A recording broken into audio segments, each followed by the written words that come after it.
嗨，这里是双蛋，一个每天陪你听懂你喜欢的歌的音乐制作人。那今天我们要完完整整的盘点一下肖战在2024年底发布的这张专辑《我们》，其中包含一首 intro、10首完整音乐和一首 outro。那这张专辑里面还有6首音乐对应发布了非常精美的 MV。这张专辑发布以后啊，不只是听众反馈极佳，国际上的奖项也是拿到手软。那这期视频呢，我们会先从这张专辑的幕后制作花絮开始了解，然后再来完整的听这张专辑，看看会有什么不一样的听感。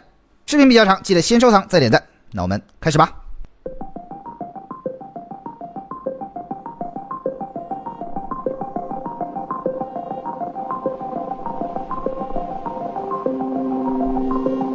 这个应该是片场的一个记录哈。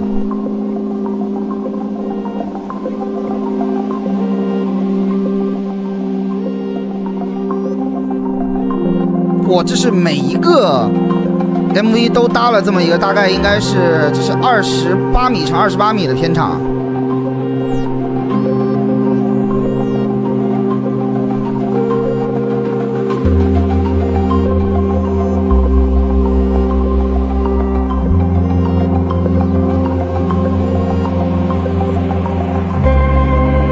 哇，这是那个往上走的那个，不要回头。这真的都是实景啊，我以为是特效哎，这个不要回头那个地方啊。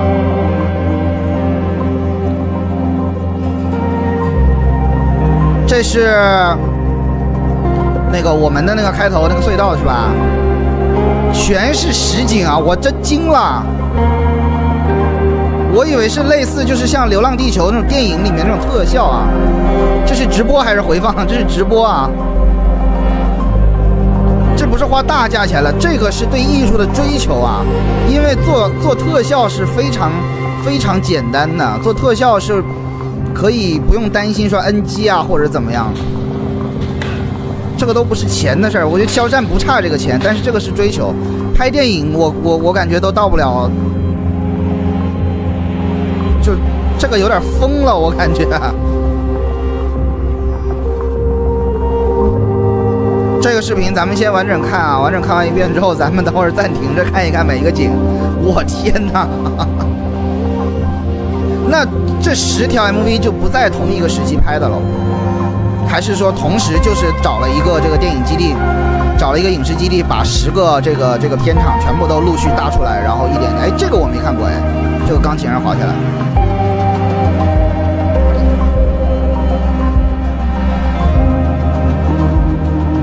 跨越好几年，就是一个一个来的是吧？对，这部专辑是免费的啊。这个如果直播间有不是肖战粉丝的，给大家介绍一下，这是肖战在去年年底发行的一张专辑，叫做《我们》啊。然后我们现在看的是这张专辑的 MV 的拍摄花絮。这张专辑首先它的这个是我刚刚 read 的那个按开关的。首先这张专辑是在整个这个音乐产业里面质量顶到天花板的一张专辑啊，无论是音乐性还是艺术性还是视觉上的这个可欣赏性啊。然后最重要的是这张专辑它没有像其他艺人发行的时候搞个什么首发什么9毛9、9块9，这张专辑是全免费的，从音乐到 MV， 音乐的每一秒 MV 的每一帧都是免费的。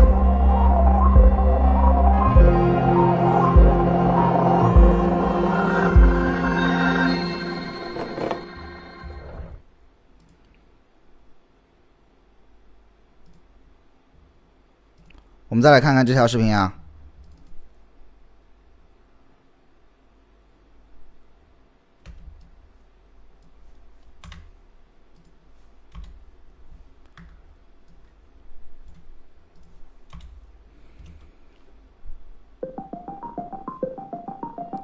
这个是我们看它一点点搭出来啊，看看长什么样子。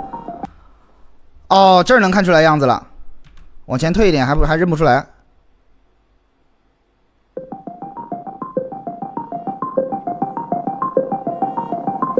哦，这是反的是吧？对，听是免费的哈，喜欢的话可以买那个黑胶专辑啊，黑胶专辑的音质听起来肯定是更加有质感的。这个上面这个隧道是他最开始走的那个地方对吧？上面那个隧道，然后，所以咱们现在看到这个场景跟 MV 里面那个角度是，后面的场景是都在左边的这个生化舱里面，是吧？那右边这个背景是干嘛的？右边这一块是最后逃出去那个实验室吗？哦，这都是实景啊！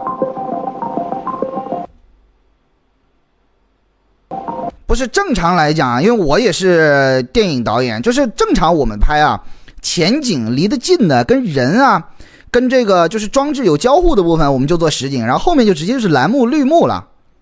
大家有看过那个拍电影的那种蓝幕绿幕吧？整个影棚里面都是蓝色、绿色，然后上面标着那白色的十字。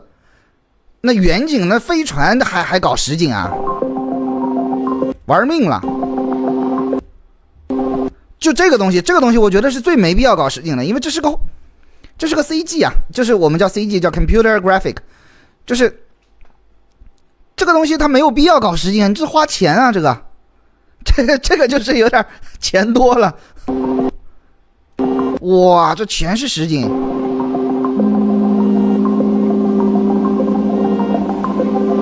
漂流，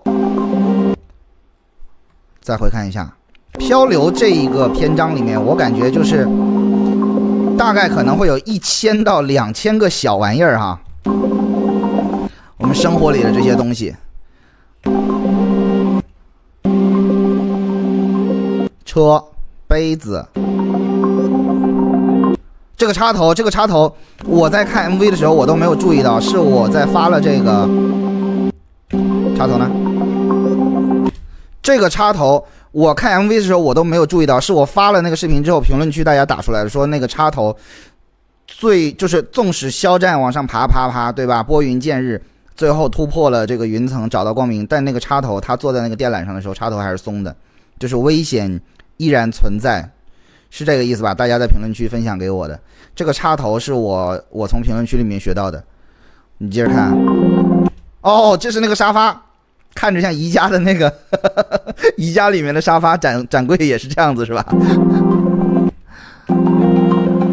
这是全都是那个电子数码的那些东西的，电话、电视、台灯。这个是他从那个里面走出来的时候的那个地方，是吧？沙发分你一个，好的呀，沙发分你一个。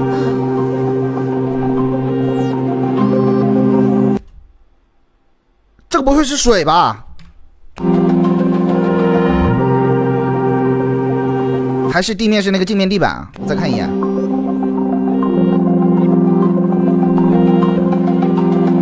好像是水哎，因为不是所有的地方都反光啊。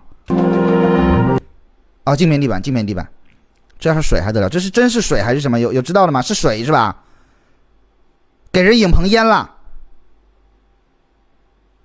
啊？哪影棚让这么干啊？不，那这个水怎么兜住的？就直接在旁边就用水泥和砖直接砌一个那个小的这个沿儿嘛，然后把水灌进去啊？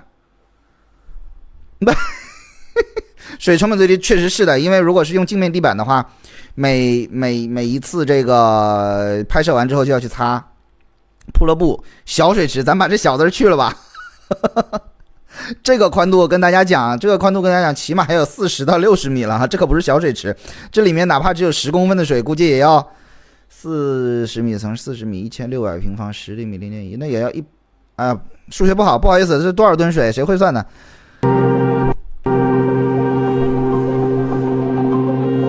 不是这，哎呀，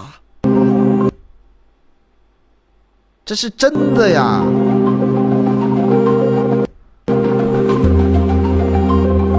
哦，这里也想起来了，不要回头，刚开始那个地方，往出走是吧？一道光，经费在燃烧，我真服了。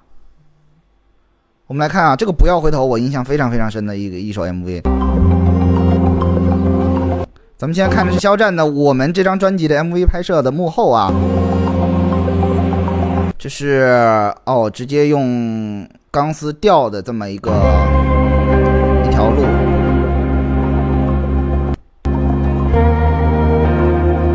这条我记得当时大家跟我分享，这是一镜到底是吧？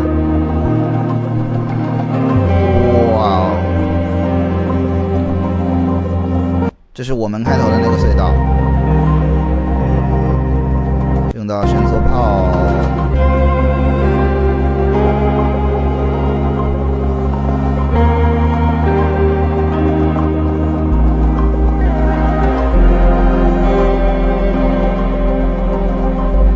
这个是拍了得多久啊？6条 MV。那我问问，剩下4条是没有 MV 了吗？还是说还没弄出来？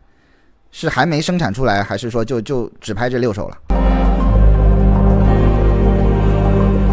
这个摄影棚巨大，对，这个摄影棚巨大，这肯定是国内这个数1数2的这个影视基地了。这不是一个棚啊，它这个 MV 的话，应该是比方说在一个棚在1号棚拍完之后，2号棚再搭。然后2号棚再拍完之后换1号棚，甚至是他可能3个棚再轮着再这样子，大概一般我们会这样去做，这样效率啊，整个组的效率是最高的啊。剩下4首是没有了。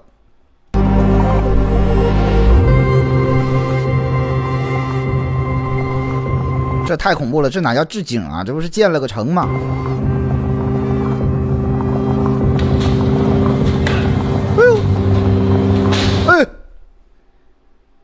这个应该是糖。大家知道吧？就是拍这个电影里面，如果是打碎玻璃的话，一般是用糖做的。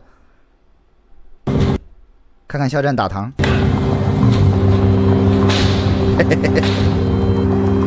哦，他还要回来看看，这个太极致了，这个太极致了。很多就是我们这一条 MV 我比较熟悉的，就我觉得里面很多景，在我第一印象里面，我觉得是没有必要去做 CG 的，不是，是没有必要实拍的，就是直接用电脑特效去做就可以了。因为打糖，对的，这个应该是糖啊，不会用玻璃去打的。就是你电脑特效这个东西，你很容易成，就是你全部都设计好了之后，你只要花时间去渲染就可以了。可能渲染上面会花一些成本和时间，但是你真拍的话，你比方说，有一些 NG 的一些小的瑕疵啊，或者怎么样，你重拍，有些景你重拍，它就是人重新走一遍而已。但是有些景你重拍要意味着，比方说一些爆破的道具或者一些其他东西要打扫干净，然后再重新再来，这个就很恐怖。成本、时间的成本，或者说是这个物料的成本就非常恐怖。什么糖啊？就是我猜他那个打的那个玻璃应该是糖啊，因为一般来讲，对，糖化玻璃，一般来讲这个打碎玻璃都是这么做啊。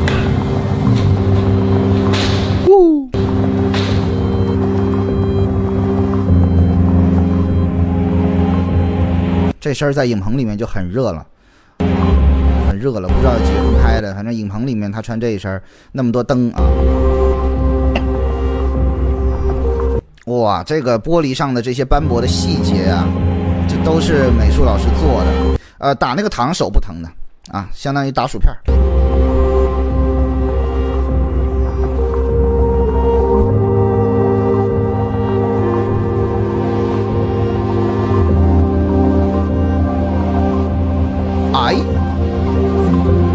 这些肖战肯定是拿手了啊，因为他这个影视方面，影视演员出身，他这个影视方面也是，这个没有任何没有任何可以被质疑的地方啊，实力肯定是了得的。耀威啊，那这个大手是怎么回事呢？大手应该是特效了吧？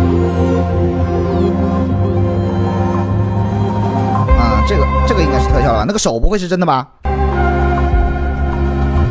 我天，从键盘上直接滑下来。嘿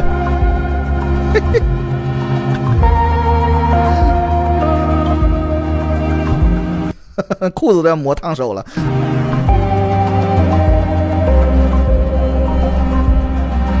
沙发，刚刚谁要沙发的？要沙发的扣1。这么多沙发，咱直播间一人一个差不多吧？抢不到沙发的抢个垫子走。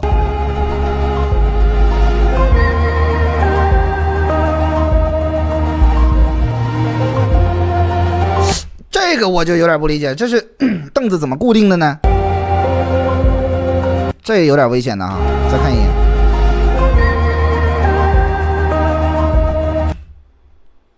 一串凳子。想要绿色的花朵沙发，这是钢丝都捆好的是吧？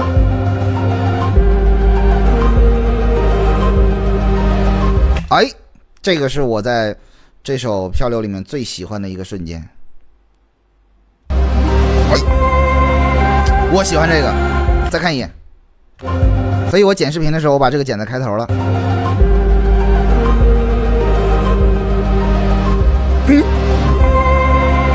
哎，那个绳子上面我看着好像也不好站啊，那个红白电线啊，不算很粗壮哈。这个意象我当时我就觉得绝了，就是那个开关嘣。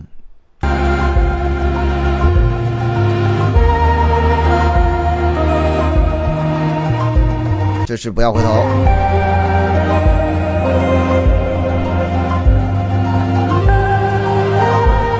为什么 off 是亮了？再看一眼。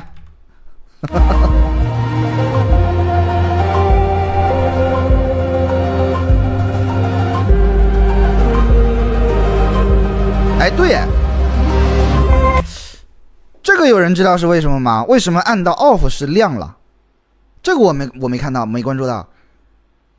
为啥呢？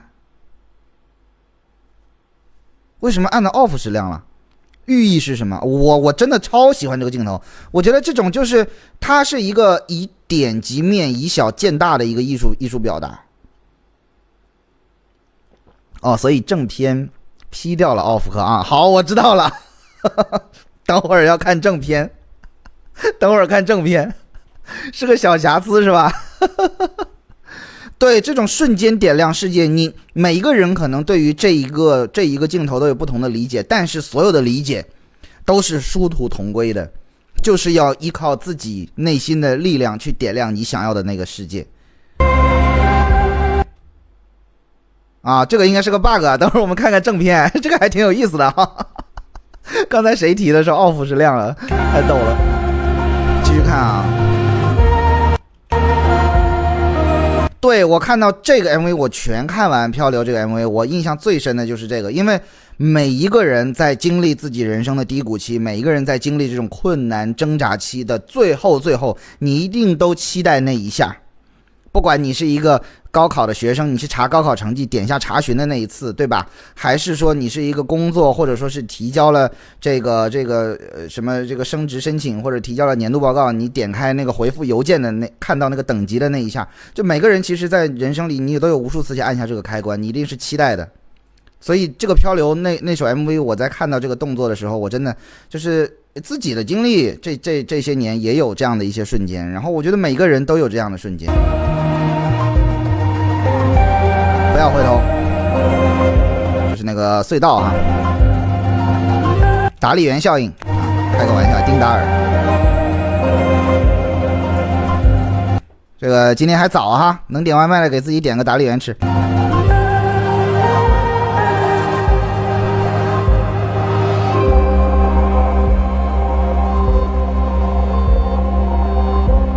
这个也是我印象非常深的。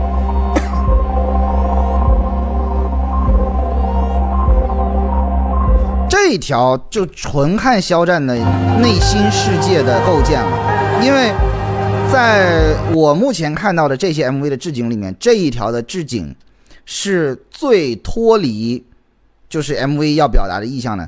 这一条里面就其他的置景其实是把 MV 要表达的意象都在现场里面去具象化实现的，比方说那些装置、道具、灯光、氛围这些东西，但这一条只有这条路，远处所有的东西全部都要靠肖战自己去想象，所以这一条是非常非常能够看得出肖战内心世界的这样的一个构建的想象力的。而且这一条，这个我记得我们第一次 read 的时候，我们大家一起看的，他从头到尾肖战内心世界的经历是不一样的，大概可能4到6个时期这个过程中，拍的这个过程中，没有人会给他提词，没有人喊他说啊你该笑了，该哭了，该纠结了，该惆怅了，对吧？全靠他自己听着这个音乐在带这个内心世界的一个推演。所以这一条你们看，只有这条破路，肖战要在这个上面一圈一圈的转，一圈圈的转，然后马上会剪到那个 MV 的眼神。我们看一个特写，这个真的绝了！你看他的眼神，他看向远处的时候，跟跟整个 MV 里面的这个虚拟的这个世界是完全匹配的。他的眼神无论是期待也好，还是仰望、眺望，还是怎么样，每一瞬间的这种这个情绪和这个电脑特效之间的这个呼应，他在拍的时候，当然这个是肖战最擅长的东西了，对吧？啊，画面感、代入感，自己的一个这个情绪构建的能力，这个是他最擅长的了。那这个真的很难，真的很难。你让你一闭眼，你想象你面前有一个崩塌的世界，你真的很难做出来这个这样的表情或者这样的这个情绪的一个连贯性。这就是演员的优势。对，肖战作为演员真的是，就是他作为演员也是天赋级的。回到这个世界了，这个应该就是特效了。啊，这个插头松了是你们在评论区告诉我的。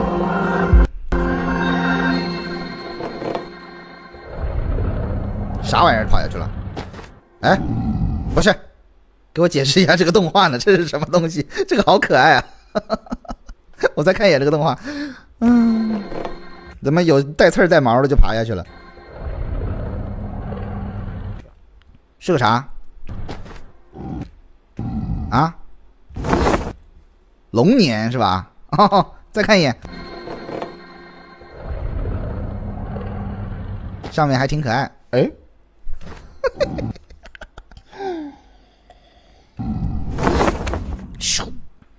好，第一条看完，我们来看第二条。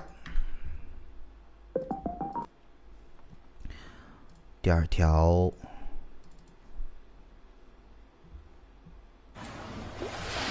看看是啥？这是在影棚里还是真的去海边了？这个是那个灯塔的那一首吗？哦，每年还不一样，都是肖战自己设计的是吧？我等会儿去找个合集去。音乐就是一种情绪的表达。音乐就是一种情绪的表达，接下来要考的啊。音乐就是一种情绪的表达，是很想要传达的东西吧？因为如果是拍戏的话，我们总是在扮演别人。哦，确实没毛病。这个地方如果我没看错的话，应该是朱家尖吧？猜对了没？猜对了没？是不是朱家尖？拍戏是在扮演别人，音乐是真正自己内心的表达。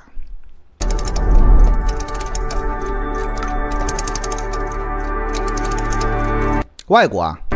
哪里啊？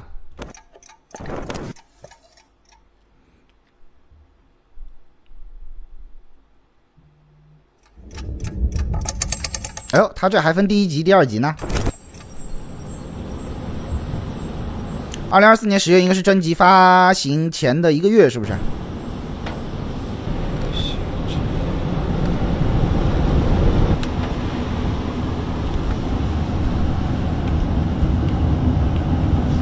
在画画，设计师肖战，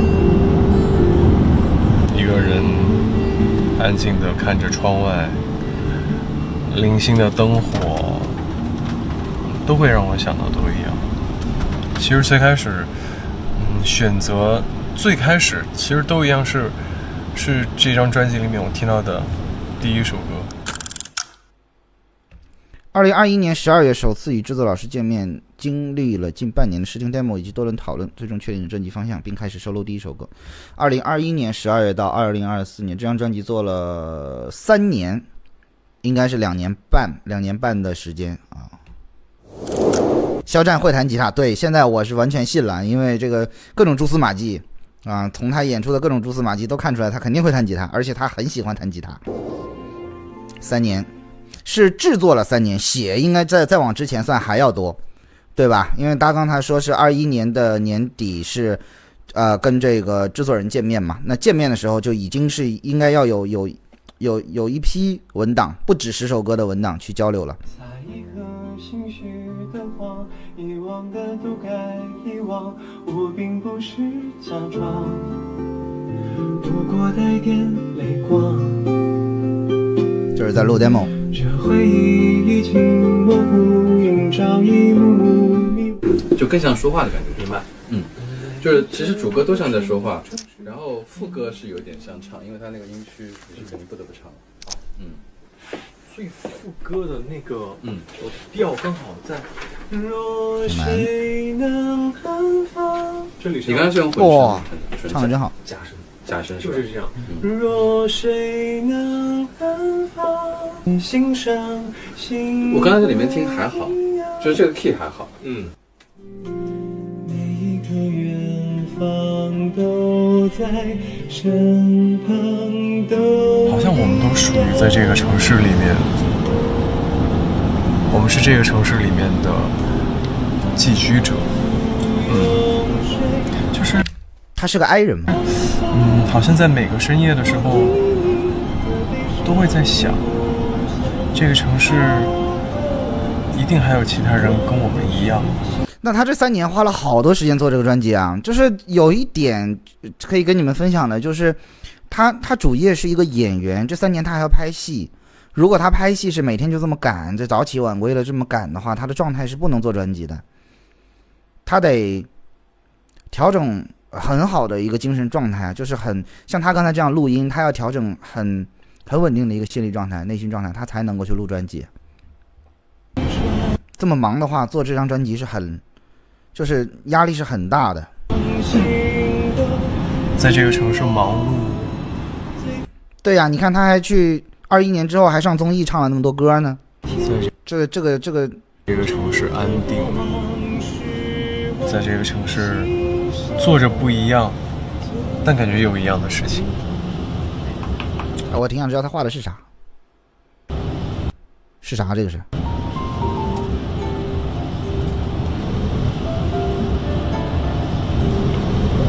高高低低，起起伏伏，在里面穿来穿去。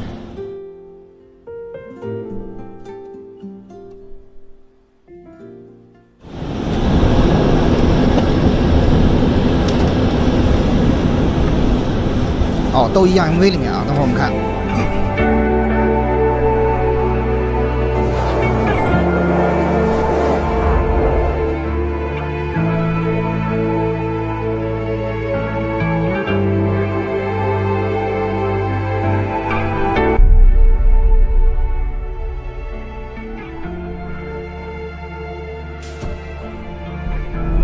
我们倒推一下，那个8秒红海是哪一年？18年是不是？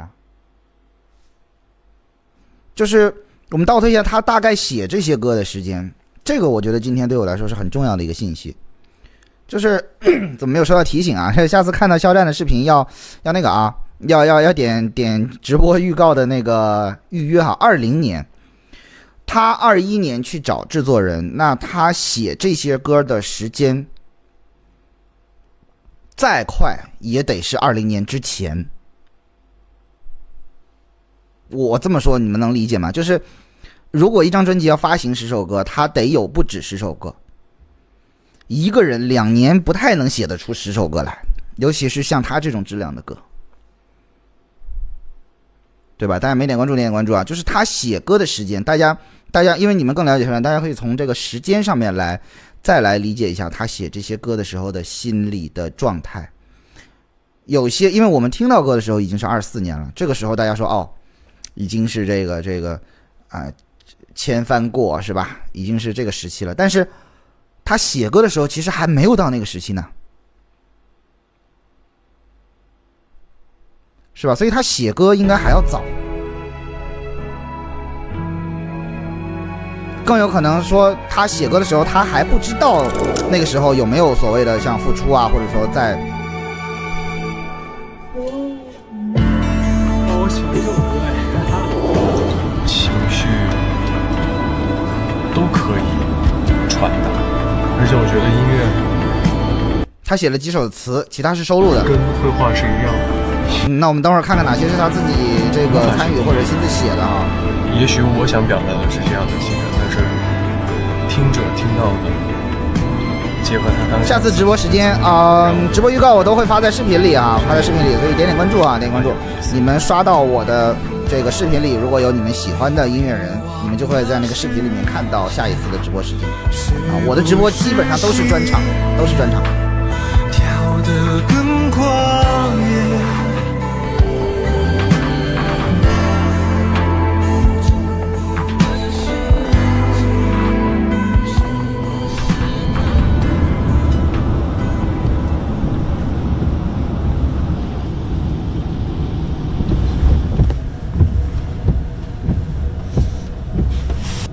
像他这种做创作的人，基本上手机里面这个备忘录里会有很多很多东西啊。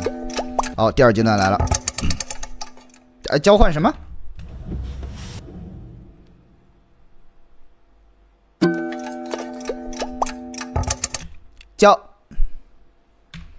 我这个眼神啊，他说整个专辑要的就是这种孤独的感觉，交换光热，好。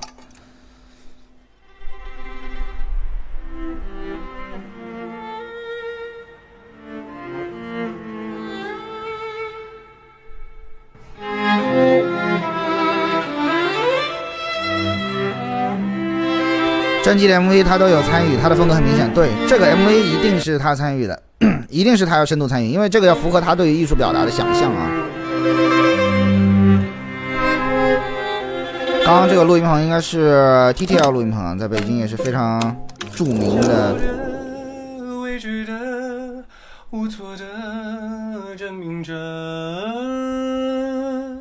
我们听一下那个骄傲的非常好，然后。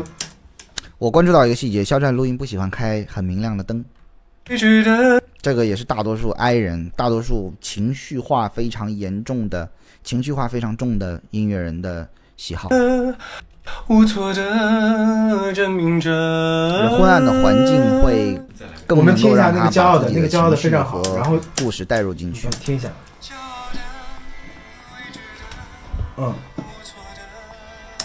都按这个骄傲的力度去唱就对了。我们再来，来，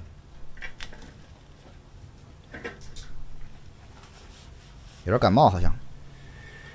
微微的散出光的，听出来了吗？有点感冒。脉搏无声的摇曳出每颗心的段落，交错着告诉我，每一个音尾的气声拉的都很稳。酒店改的录音棚，临时的，这个一般都是做制作交流的时候临时的这个工作场景。听你说，听你说，夜行。这是啥呀？没看过。这个今天是我们的肖战我们这张专辑的深度解析专场，所以我们先从他的专辑制作的花絮纪录片开看。越往购物车越自由，为孤独献身，为颜色陪衬。没点关注记得点点关注啊！今天的直播会有完整的回放。同行的人。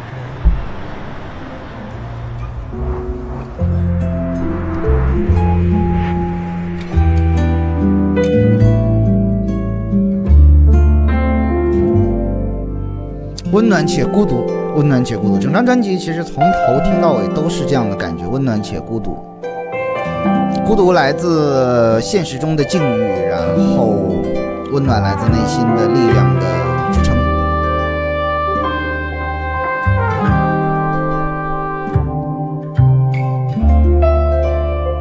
注意，每一首歌的制作时间真的都是时间缝隙中完成的。对，我刚才就感觉特别赶，因为这样的一个专辑还有这么多 MV 的输出，10首歌曲，6首 MV， 3年要发行出来。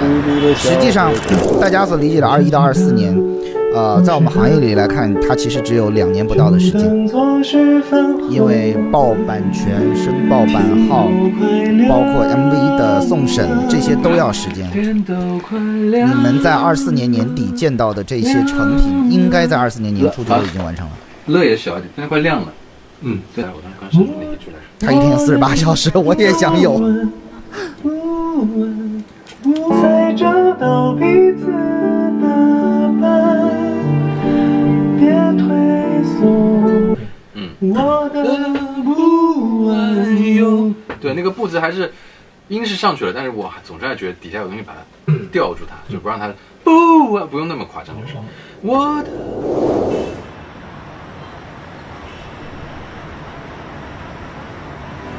其实我还挺期待在这个纪录片里面看看肖战的宵夜吃什么的，我太喜欢吃宵夜了。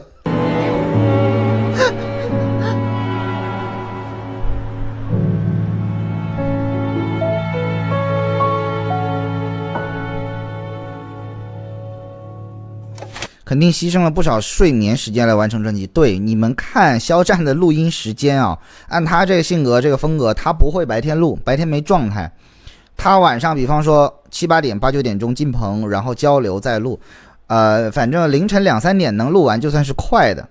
大家可能很难想象，正常我们录一首歌3、4分钟的人声，这个3、4分钟的人声里面，因为还有前奏、间奏、尾奏，可能实际人声只有2分钟。你们知道这个人声要录多久吗？10几个小时，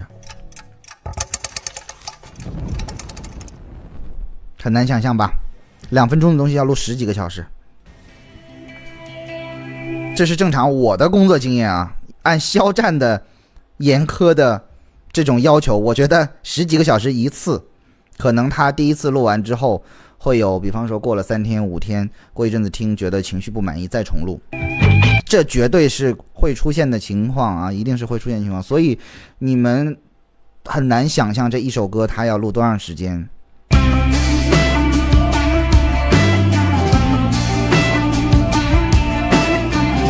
啊，又到沙发了，谁要的沙发？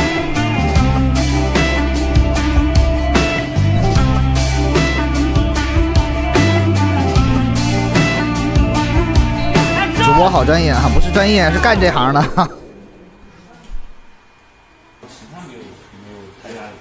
然后这个也是我会，这个10几个小时，我刚刚看到有人说这个肖战效率很高，这个其实跟效率很高没有关系啊，就是一首歌要录细致，这些时间的打磨是必要的，它都是比方说我先来跟制作人交流一轮，你这么一聊天10几20分钟过去了，然后我进去录，对吧？进去录可能不会是一次从头到尾的，就是一般录音没有 one take 啊，没有一次从头到尾唱完结束，都是比方说啊，先唱副歌，副歌找到感觉之后再录主歌，主歌录完之后再顺着主歌的感觉再去录副歌，副歌录完之后然后回听啊，休息一下回听之后再交流再修细节。这个时候问题就来了，大多数时候我们录商业音乐的这个人声会觉得啊，副歌可能就那2个字没唱好，来把这半句录一下吧。这半句录完之后发现哇，过了3、4个小时之后，这半句的状态跟其他完全不一样，好，全删掉再重录，10几个小时就是这么来的。所以这跟效率高不高没有关系，就是一个对于自己的音乐作品有着严苛要求的人，他的录音时间你根本想象不到他会录多完美，录多长，他会因为一个字贴不进去而再重录整遍，这个就是最恐怖的地方。就是做一个现实生活里面是一件很小的东西，但是类似这种就突然变大了。OK， 好，我只想让它再就奇幻感再强。对，有时候自己做的作品就是听一遍觉得还不错，当时是有点自我感动，第2天醒来一听，哎，不对，不是那个，就冷静下来之后觉得不对，然后过几天再调整状态再录。想不通他时间怎么安排的，真的。肖战的产出啊，我最近了解的多了一些。按我对于这个行业的理解，他的产出我也不知道他是怎么出来的。他一定亲接。我觉得对他来说最痛苦的应该是路上的时间都没有休息。接重再接轻再接重。我也怕这个，就是真的很怕这个。做艺人做这个行业很怕这个，路上不能休息。用轻重来把那个 groove 勾出来。什么是梦想？什么是我最想要的？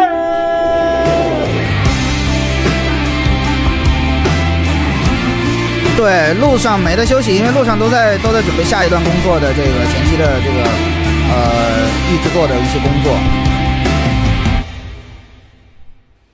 买了专辑的一定要认真看写真集，每一页拿灯光从背后打着看。这是专辑里面的彩蛋，是不是？看哪个效果比较好？特别是红黑那一页，有专辑的大家可以现在掏出来看看啊。就是在那个块状的记忆里面，你要去向哪里？音头就会加强那个力量。这个就很熟练了。再来一下，再来。总要回家，就这样用力活吧，追见那灯塔。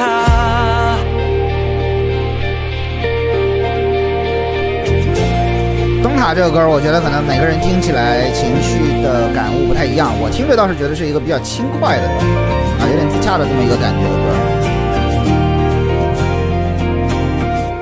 这是又出门了。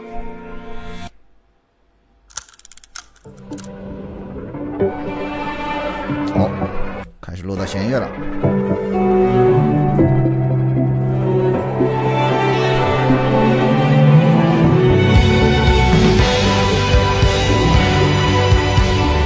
现在到了23年的6月。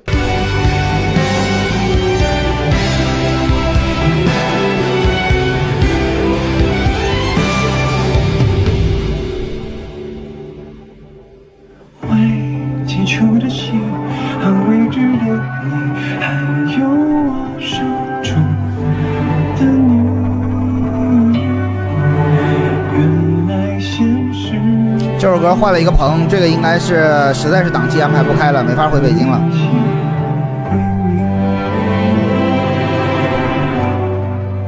时间倒流鸦雀的地狱。这首歌应该是制作人的团队飞过去找他录的，这个在行业里也是经常会发生的事情，这个没办法，因为艺人实在是太紧了时间。找同行的人，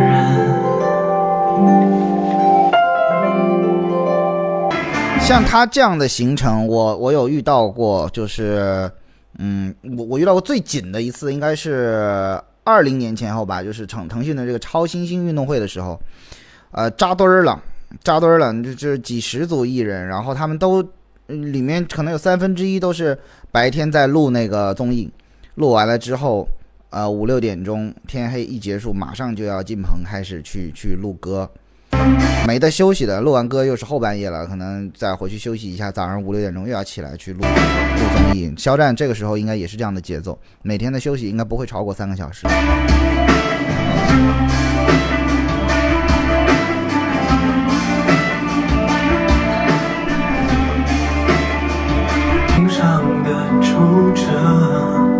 这种工作强度是非常恐怖的。我不知道你们有没有体验过这种啊，就是连续可能很长一段时间，7天10天，每天只休息几个小时。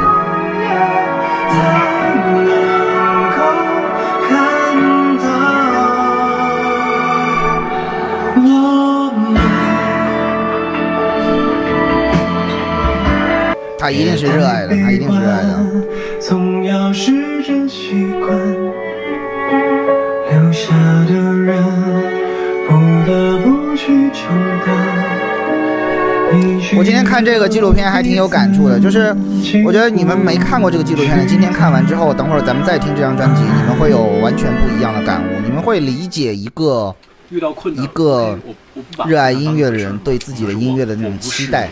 然后等会儿你们再听这张专辑的时候，你们会感受到肖战第一次听到自己这个专辑成品的时候，他的那种就是那种自豪感，那种欣慰的那种心情。找到我要去的地方和方向，所以这个过程中必定有阵痛，这个阵痛是每个年轻人没有办法啊。这聊什么呢？给他做心理辅导呢？我也是在摸，其实说我无视你，然后我选择跟你对抗。这个碰撞放在整体的架构里，它其实是说我不知道前路是怎么样。就像我们之前聊的一样，就是我也是在摸索中才找到我要去的地方和方向，所以这个过程中必定有阵痛，这个阵痛是每个年轻人没有办法回避的。专辑的调子又不是这样，所以我就觉得很矛盾嘛。哦，这个时候他们俩其实想法上面有一点点这个不一样哈。那我是觉得没有什么问题。总的来说，它还是一首很积极的歌曲，因为我知道不要回头的方向。这个时候好像是正南的要求比他还要高。还有，原来起伏是大不了碰撞。我觉得要不把这个那不了碰撞放后面吧。放最后那不了碰撞。放到第2。是。我按他那么唱，就2股声音出来。就是文字不同唱法。下面还是有一个和声，然后和声拖着。我知道不要回头的方向，一定会跌倒。原来起伏是有想法、认真工作的男人太有魅力了，你就把前面那些字都去了，就是肖战太有魅力了。不过就这样。哎，我刚想嗨一下，给我剪了。不要，我这个暂停还挺有意思。不要上头，不要下头，不要回头，不要点头，不要抬头。好，不要回头，我们继续看。哎，还有望啊这样啊，好，肖战一个能给到频繁给到惊喜的人。不要回头望。我要是跟他一起工作，真的也会很爽啊！那真的，我跟他一起工作，我是有点儿，对吧？高攀了。那怎么样？我自己的一个感觉。但是不管是肖战也好，就是我会期待跟每一个工作对象都是像肖战这样对于作品有追求的。我不怕晚睡，我现在眼睛还没缓过来呢。我上周7天每天平均睡1个多小时，我不怕晚睡，但是无效的工作真的很没有意义。是偏个人化的。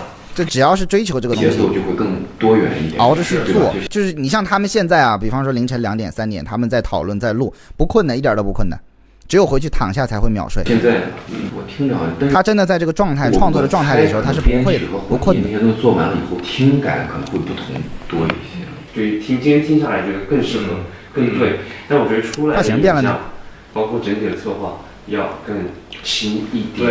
对，玩一点比较创意性的东西多一点。这是哪首歌了？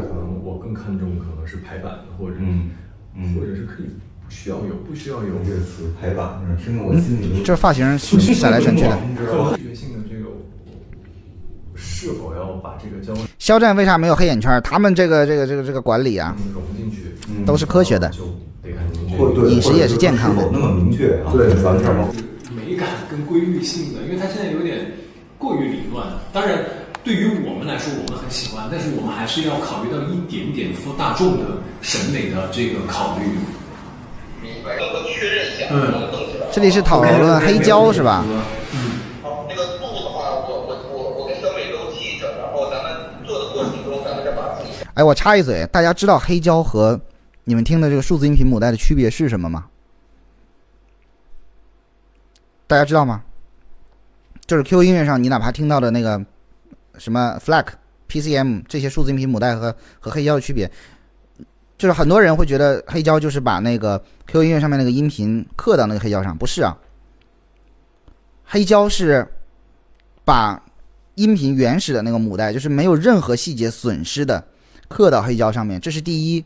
你们在任何音乐平台上，哪怕你买最贵的会员，你听到的那个数字音频母带，它都是有损失的。这个损失来自于所有的数字信号的转换，一定有损失，包括动态，包括温暖程度，就是真实感。这个有点类似于胶片相机拍的照片和数码相机拍的照片，数码相机照片的声音就是冰冷的。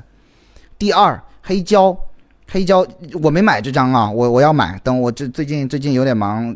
没法稳定收快递，我要买我会听。就是黑胶肖战用的黑胶的那个碟片一定是高质量的。这个黑胶它自带一个什么呢？我们叫磁带感。这种磁带感它会给这个音乐增加更多的精致的一些东西。快截止了，我放视频，我现在就买。OK，好呀。所以就是如果你们真的喜欢一个音乐的话，用黑胶机来听，哪怕你的黑胶机不是很贵啊，铁三角，对吧？这个几千块的这个黑胶机，都能够听到不一样的东西。而且，大家听音乐千万要少戴耳机。这个话虽然我说的不太合理，因为我也戴眼耳机，听音乐千万少戴耳机，一定要用好的音箱来听。啊，就是好的音箱，不是说那个几万块的啊，虽然我们做制作用这种很贵的音箱，好的音箱，哪怕是一个比方说1-2千的蓝牙音箱，好的音箱都可以的。我现在就在买。就是一定要用音箱来听，因为我讲个最简单的例子，肖战站在你对面唱歌，他不是唱到话筒里，然后拿个耳机塞到你耳朵里给你唱歌，而是肖战的声音通过空气传递给你，能理解我的意思吗？这个空气的湿度、温度都会影响这个声音的传递，是肖战的声音从他的嘴唇、从他的声带发出来，传递给你的耳朵里。所以听音乐最正确的方式是用好的还原设备，然后通过空气传递到你的耳朵里，而不是塞一个塑料在你的耳朵里。好，所以听黑胶大家就不要戴耳机了。这个正在买。然后妈妈。后面我不会唱了。下一首，切歌。下一首是什么呢？这去哪儿了？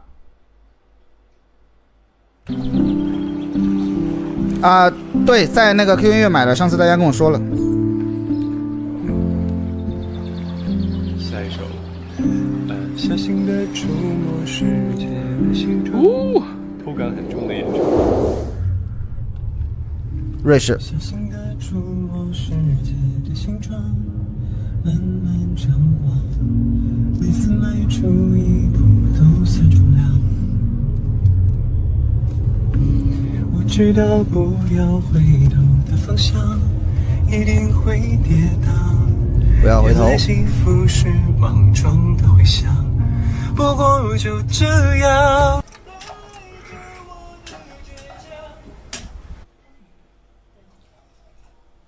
我们再来一个就往下走了。好，来吧。因为这块确实有点好高。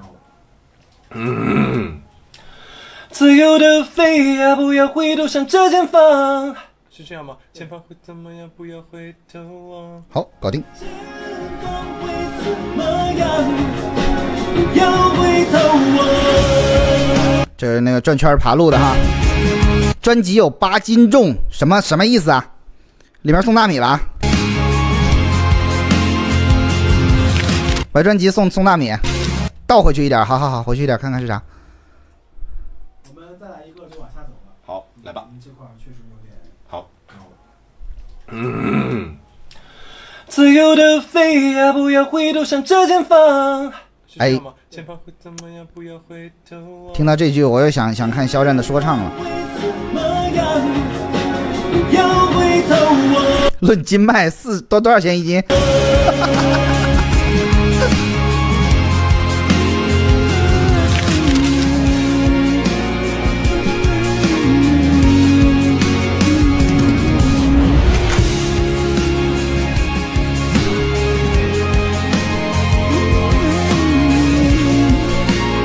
？30几一斤。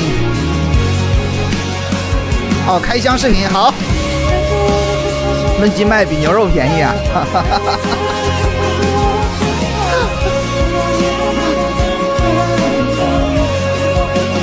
到货以后教我看隐藏款，好。论斤卖比牛肉便宜，好，这么比较，头一回听说。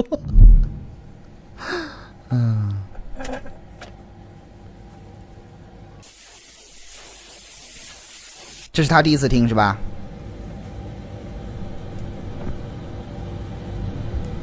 每次闻到某种味道就会记起记忆中的一些画面。这里有小设计，这里如果你们回看这个视频，可以戴耳机听这里啊。肖战的声音在左边，这个我刚才说的磁带感就是这些磁带感啊，这个质感胶片的质感在右边。34.875元一斤，漂亮。就会记起记忆中的一些画面，就像每次回到重庆，其实可以发现一些新的变化，然后也会唤醒一些过去的一些画面吧。更靠近心脏，哇！今天在直播间看到最浪漫的一句话。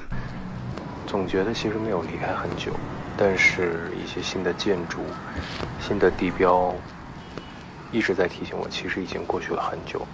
就像我一直觉得时间和音乐，挺好看，同款，我防喷罩去了，都是有味道的。其实每次闻到熟悉的味道。老师，你上一场站直播40多万赞，没事，今天大家都注意力都放在看视频上了，我估计好多人没看过这个视频啊。很久以前的某一天，就让你把过去记忆里面的那些画面。第一张且唯一一张黑胶，就是这个时候我就要说一句公道话了啊！说句公道话，肖战的专辑数字版是不收费的啊，黑胶卖279，赔死了。但可能真的赔死了，你7斤多8斤，不是斤的概念啊，这个不是开玩笑啊，这个黑胶279赔死了。回到现实啊，现实里是肯定再也回不去了。但这些记忆呢，就像在哪买 ？QQ 音乐搜肖战我们，就像一个电影库一样，都存档在了里面。就是因为我可能不会很在意里面送的那些什么卡片呀，这些东西，但是一张黑胶，一张高品质的黑胶279，就这么一片哈，包一个纸壳子寄过来279，这个价格都便宜。不回去了，那我当然希望几年以后，我可以在工作或是在，就他是真的很想让所有人听到这张黑胶，而不是说把黑胶卖出黑胶的价格来。可以卖699、899， 8斤多一个大礼盒子，3位数，我觉得都便宜了，对吧？按照现在的这个市场行情来算，你如果里面又有这个那个，对吧？礼物什么周边什么这些东西，你卖个1599，肖战的卡位卖1599，一样能卖这么多份。生活中听到我，他是真的很想让大家实实在在的花一点成本的钱听到这个东西，这是他想要的东西，而不是赚这个钱呀。肖战不差这4个亿呀，是不是？那个对吧？你们都了解的，肖战不差这4个亿啊。换别人来说，可能挣这份钱，对吧？他差这个吗？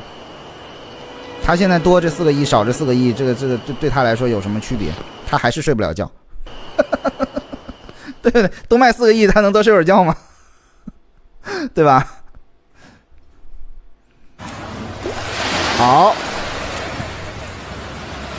第2条视频，我们再来看第3条，这是最后一条了啊，最后一条纪录片。然后我们就，我觉得今天听这个专辑的歌，我觉得今天再听这个专辑的歌，我会完全有不一样的感受。他又发了一首，听听看。如果真的我们需要去做一首这种所谓的悲情歌或者是抒情歌也好，我希望它比较极致一点，给粉丝们的礼物。对，他有没有4个亿他都睡不着，他哪有时间睡觉？他就想有钱啊。到我们说就是在不管是在今天会有全程的回放啊，大家不要担心啊，因为这个我的直播都是专场啊，都是专场，大家可以提前在这个自己喜欢的艺人的视频里面预约到，然后每一个表演这个高质量内容的部分我都会有完整的回放，大家不用担心啊。就是它有一些延展啊，新来的点点关注，点点赞啊。然后回归到我们这个现在平台的推荐机制很准，你喜欢的艺人，我只要发视频，马上就会推荐给你。点点关注，点点关注，我又错过啥了？不一样。哎，不行，再看一眼。我就还是过一下，过一下。到我们说就是在不管是在人物在剧情上，这头顶上夹的是啥？装饰吗？还是再给他一点？你会想很多东西。哦，在讲戏，这个就是刚才咱们聊的那个，我说最难的就是肖战对着一条破路，然后4边全是蓝色，他得想。点点关注，点点灯牌哈，点点关注，点点灯牌。每一个小小的舱体把它然后直播就会第一时间收到每个表演空间也足够可以发挥，然后也很简单，然后也就一个场景，就是它有一些延展，但是也有一些补充，然后回归到我们这首歌的内容。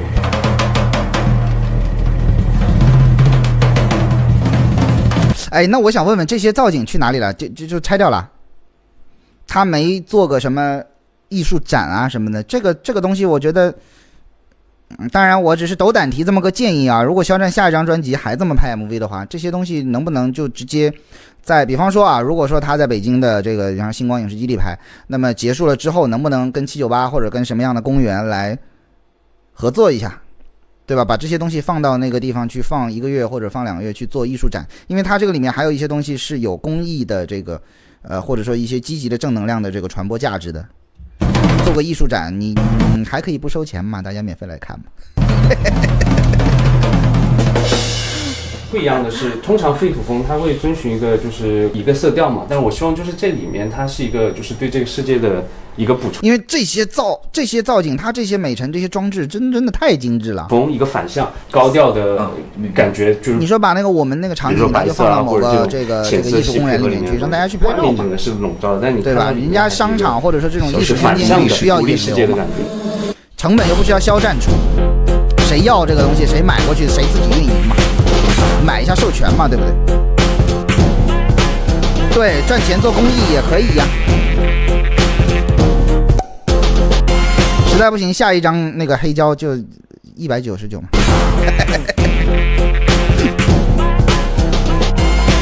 真的很棒。你说这些装置拍完了砸掉了，有点可惜。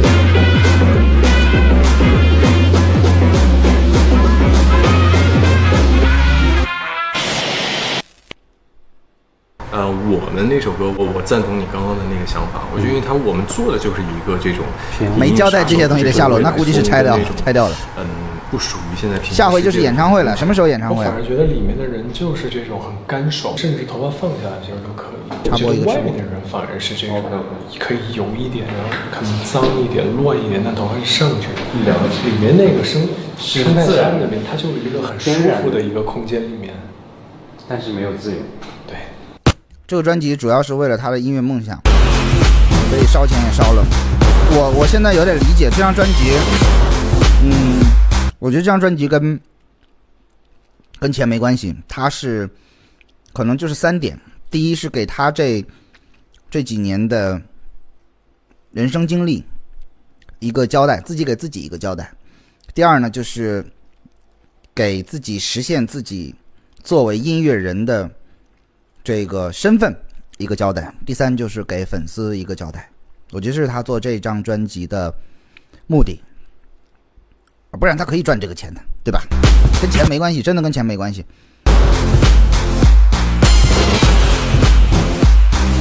真的跟钱有关系，可能就是按照我的商业思维，他很多那个景，我刚才说了，就是直接做 CG 就好了，不要去搭那个造那个宇宙飞船，是不是？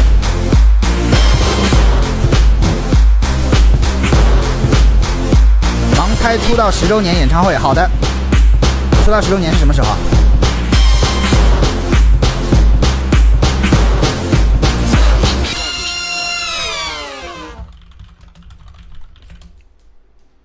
漂流就是剧情感会稍微有一点点概念，明年比较有冒险，然后有视觉奇观的一个明年秋天设定。导演，这个是实景吗？对，前面如果肖战办演唱会的话，你们猜会在哪里？这些可能都是会做出来的。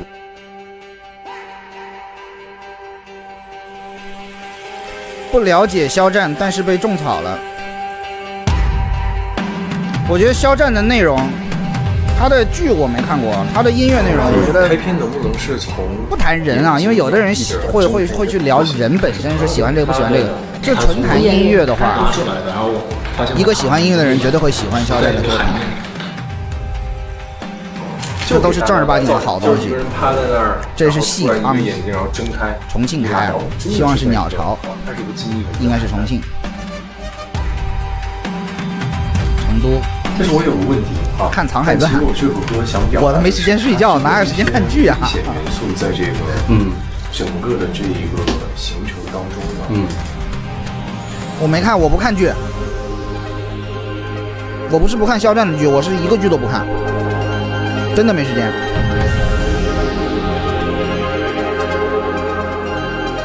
然后现在就只有一个这个剧了，感觉是有明显。这个鸟巢如果开演唱会的话，肖战差不多唱个《上海传》，sorry， 唱个15天够不够？这巨人嘛，很麻烦，会不会很好？直播看剧啊？版权不行啊。后期时间还是可以的，所以我觉得可以试一下。抢不到票。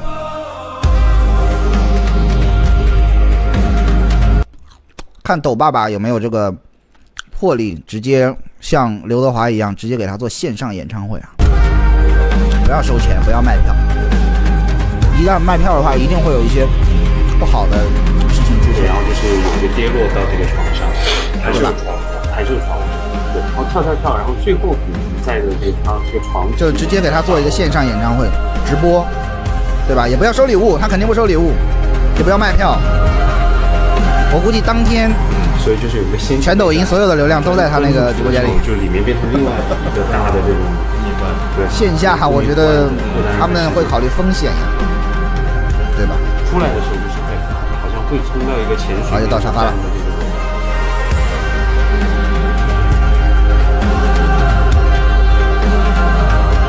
线下，咱们国家的这个演唱会票务市场，你们懂的呀。放在线下的话，肖战的第一排应该3万不止。抓到这个最后的神梯，然后可能有个全不是第一排 ，sorry， 看台应该都要3万不止。景，就是那个神梯是从一个闪电里面垂下来的，然后到顶端可能有个向上月，然后这些东西就有一个瓦解感，整个全部垮掉。妆都干净整，因为它本来剧情就是很奇妙、很奇幻嘛。我不希望服装跟造型去强调我们整个的这一个概念。3万不够是吧？那完了。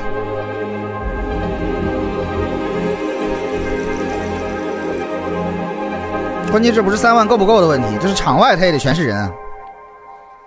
说这首歌的工作量很大，在外面看了好久，还是进来了。对，进来聊天嘛，进来聊天多开心。不要回头，还是这个咱们今天纪录片差不多，这是最后一条概念，要有一点特点，有一点特别的东西。纪录片看完之后，这个就是我第2轮完完整整听这张专辑了。通过一些衔接，让它是一个边走边唱的，主要 focus 在人物，然后最后能看到一些环境的感受。大家没点关注，点点关注哈。我更想说，在不要回头里面去呈现的，不光是一个往前的感觉，也要往上。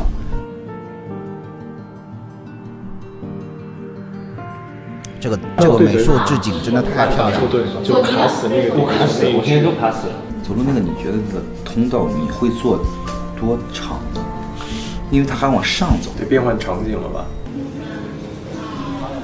看完纪录片再看一遍专辑肯定不一样。对，我现在就越来越期待第2遍再听这些歌的时候，会带着一些新的信息来听。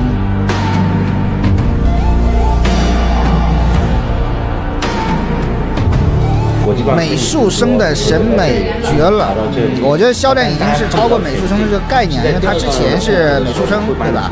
有这个身份。他现在其实是一个能够把声音、画面、情绪、想象力都融合到一起的一个表达者。别和我抢树上来。但这个光会一直这样，不会，我依然还是艺术家。但是如果你艺术家现在这么说有点显老了。以后是肯定会这个扛得住这3个字的。偏简洁，越简洁越好，这样就是一个比较简单、回归自我，好，对本心的这样的一个状态。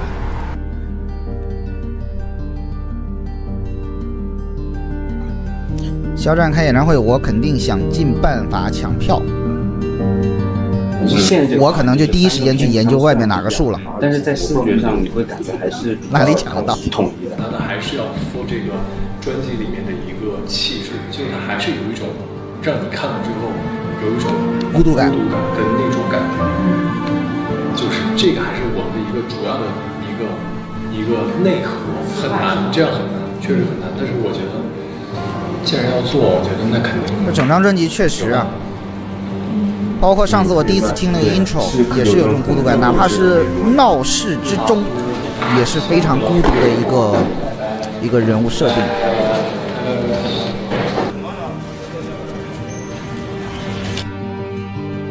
你看，你们刚才抢沙发，这会儿又抢树。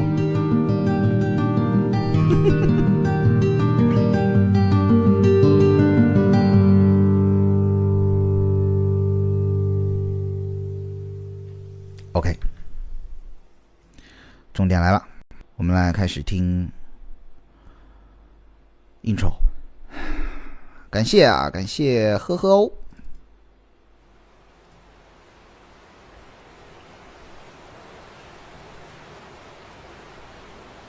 雨声，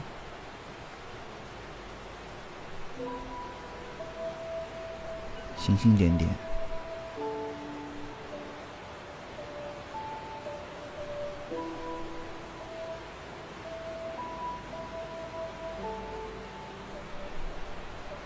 这会有耳机的可以戴耳机了啊。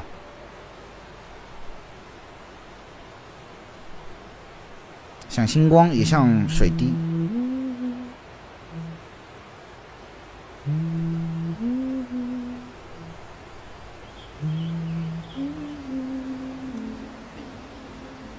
这里我们回听一下这个细节，上次我没有听到。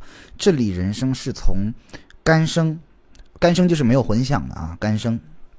到失声就是有混响。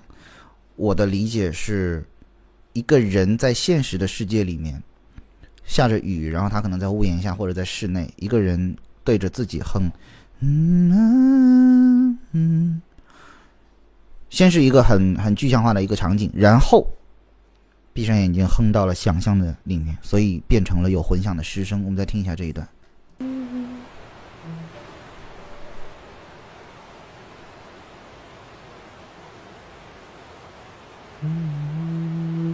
像在房间里非常干的声音，很近。别紧。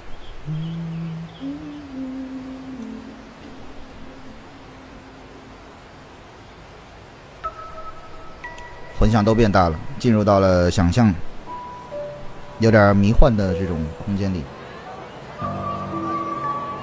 嘈杂的碎片的场景和记忆开始累积。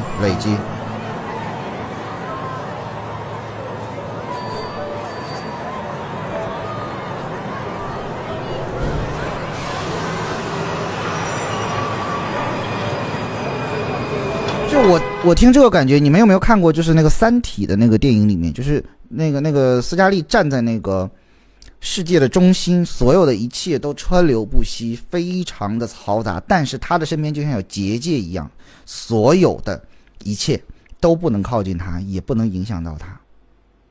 他是孤独的，他没有跟这个世界同频。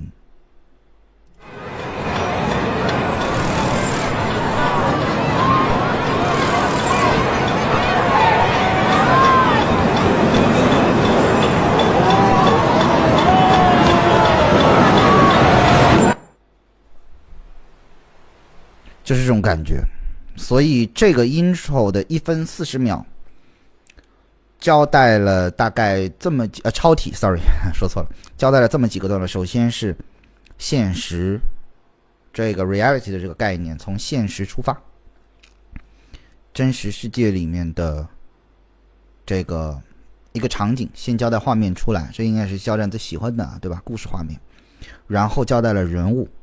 是一个孤独的人，一个哼唱，对吧？然后人物在哼唱之间进入到自己的想象也好，自己的回忆也好，自己的虚空也好，进入到那个世界。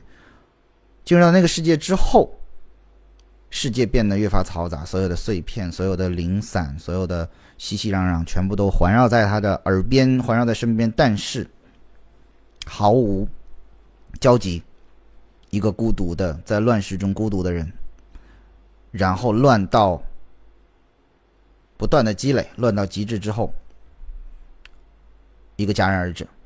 这张专辑，我们开始听第一首，我们。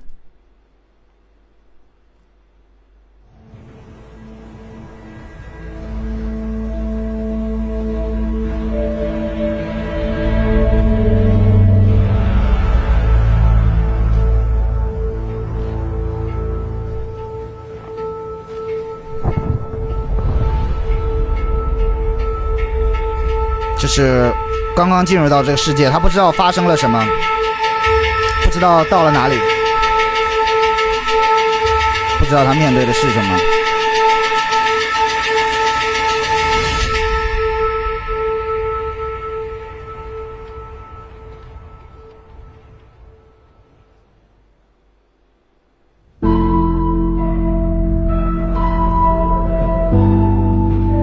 怎么一个 intro 少了600人？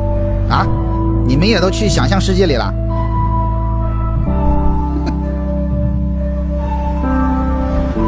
看错。没有人类的世界，是不是花叶开得更鲜艳？没有谎言的世界，是不是可以睡得更安稳？也许我们早已经都习惯，只是没有人看出来。用了2句歌词交代了整张专辑的前提是没有人类的世界和没有谎言的世界。直面内心。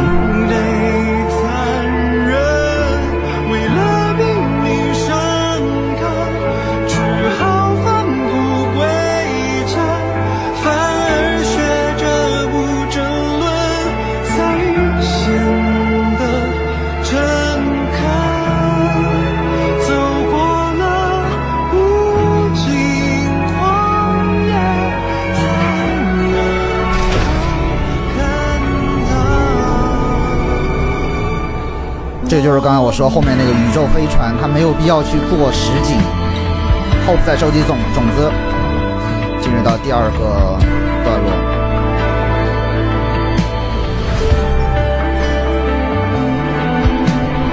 感谢齐奥，感谢喜欢你的微笑。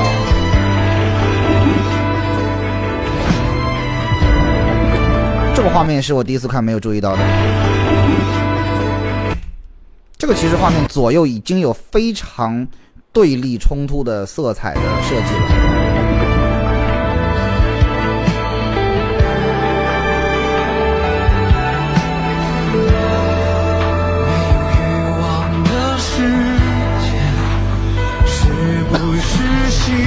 这里我要暂停一下，不好意思，这里的人声的进入是我之前没有关注到的，就是这里第二段人声的进入是虚的。我讲的比较直白一点，是虚的。这个虚我觉得应该在表现一些东西，比方说身份的转换，迷茫也好，或者说是其他的一些这个就是双面性的一个东西。第一段人声是非常结实的，这里是虚着进来的，结合那个扒沙子的这些画面，这又是一个发现镜头。所谓发现镜头就是拨开什么去看到一个东西，再发现再发现。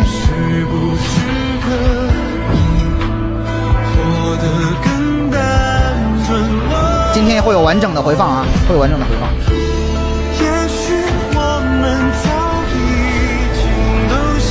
这条音乐的 MV 的这个音效非常的细节。最失败的好人，退化成为野人，也许文明的过程就得残忍。为了你情绪的衔接，眼神的情绪的衔接，开始打糖了，这是刚刚咱们在花絮里面看到的那个啊。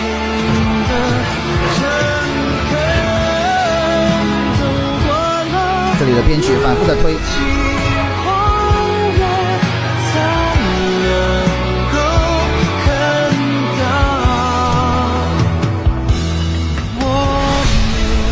这个地方的设计我第一次听的时候就惊了。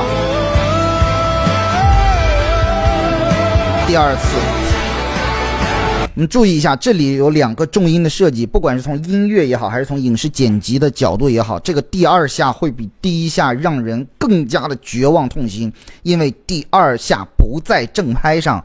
我们再听一下，在正拍上的这一下是会给你很足的力量感，但不足够有意外和恐惧的这种边缘性的情绪产生。那第二下它不在正拍上，不在正拍上啊。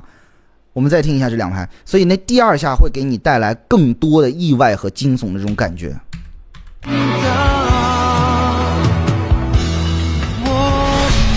这个是第一拍，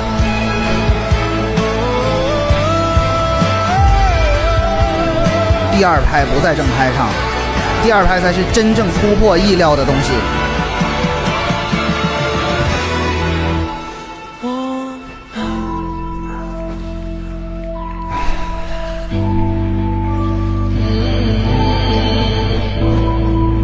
喘不过气来有点。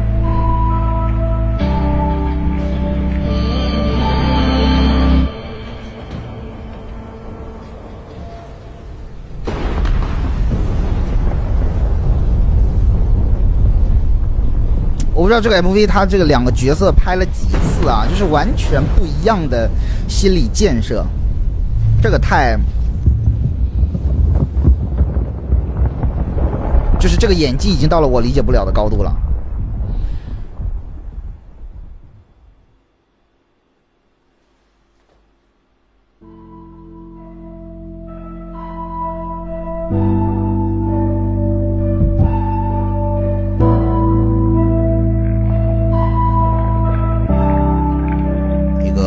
outro， 希望太喜欢这张专辑了，没点关注的点点关注，没点灯牌点点灯牌，没买黑胶的考虑一下买张黑胶，据说黑胶有8公斤啊，比牛肉便宜。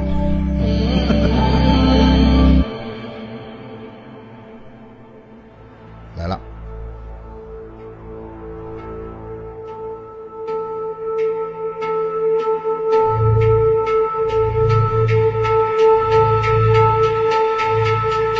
慌乱，在营造慌乱。哦，8斤是吧？哦，8公斤，我夸大了。慌乱。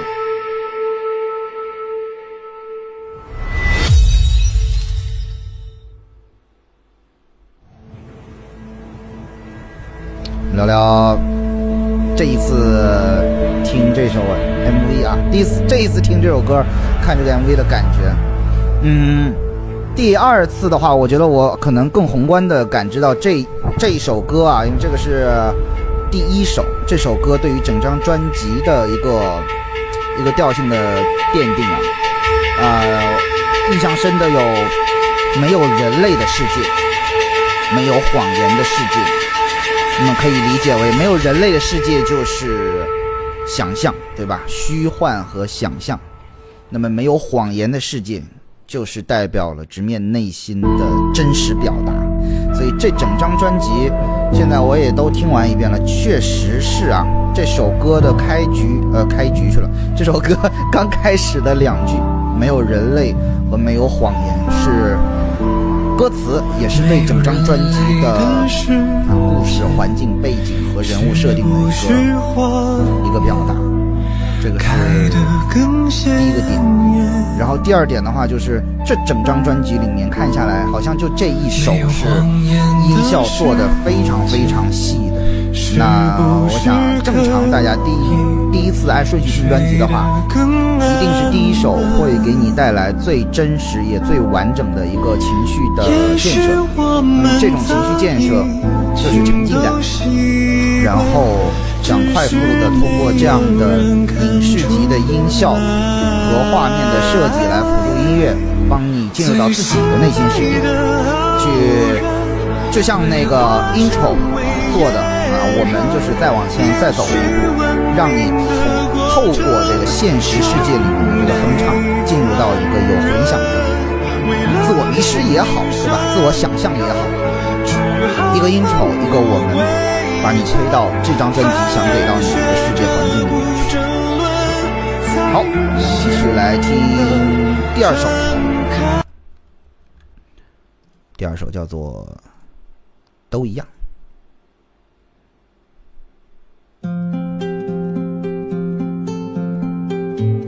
声音从左边起。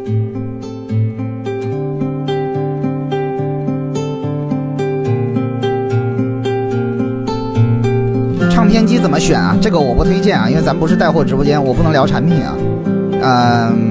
性价比高一点的就是铁三角，可以了解一下。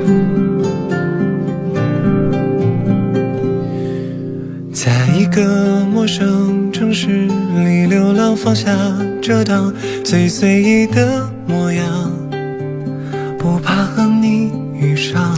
依然是一个超现实主义的一个画面啊，想象里面的。灯火辉煌，寂寞的橱窗，准备好酒快要退场。真正的城市高楼林立的这个大厦之下是没有一个空间可以让你安安静静的去唱这么几首歌的。都一样，一个温和的内心世界。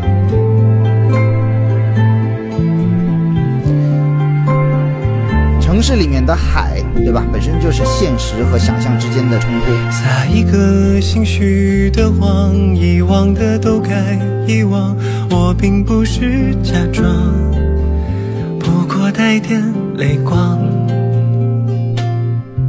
这回忆已经模糊，映照一幕幕迷惘，我已准备妥当，接受那些失望。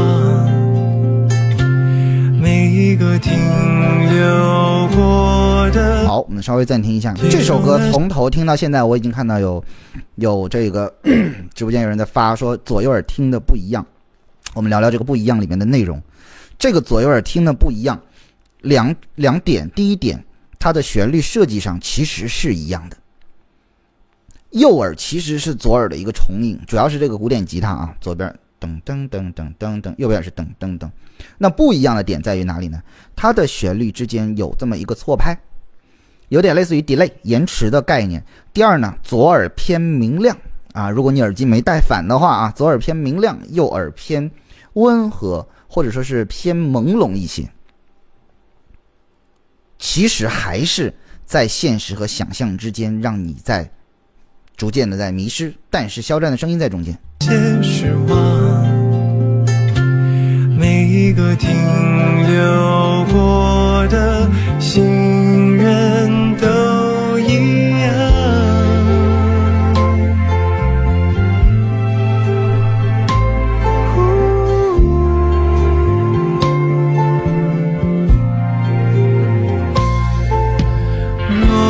感谢长票。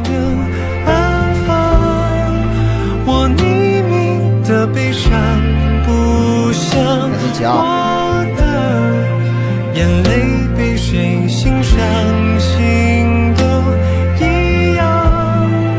最天真的过往是我心上最后的武装。在这首歌里面，这个是我第二次看这个 MV， 我关注到的其实是这些对立冲突的艺术表达。城市里面怎么会有海呢？干净的声音如此之近，怎么会有回声呢？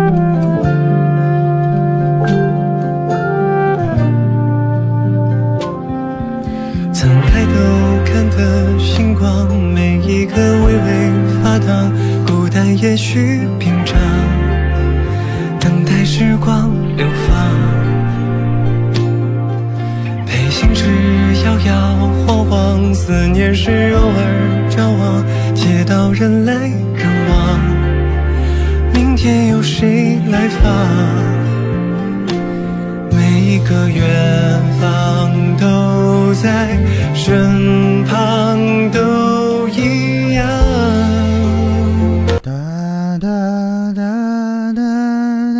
用了非常简单的一个音阶的上行设计，但就这么9个音，咪发嗦拉嗦拉西哆哆，9个音，就把你的整个这个内心突然就明朗了，推到一个很温暖的境地里。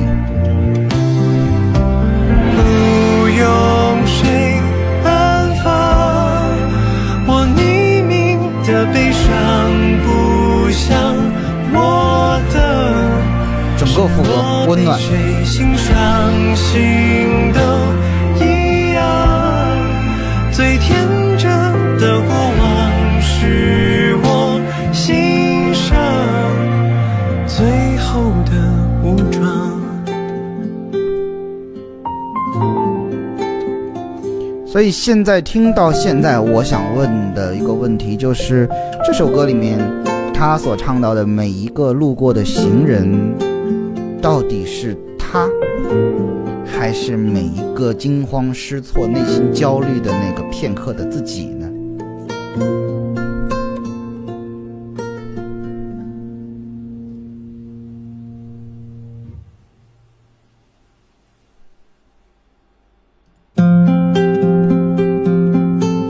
只是这首不一样啊，都一样，说错了，都一样。那第一首歌叫做《我们》，这个我们真的是2个人吗？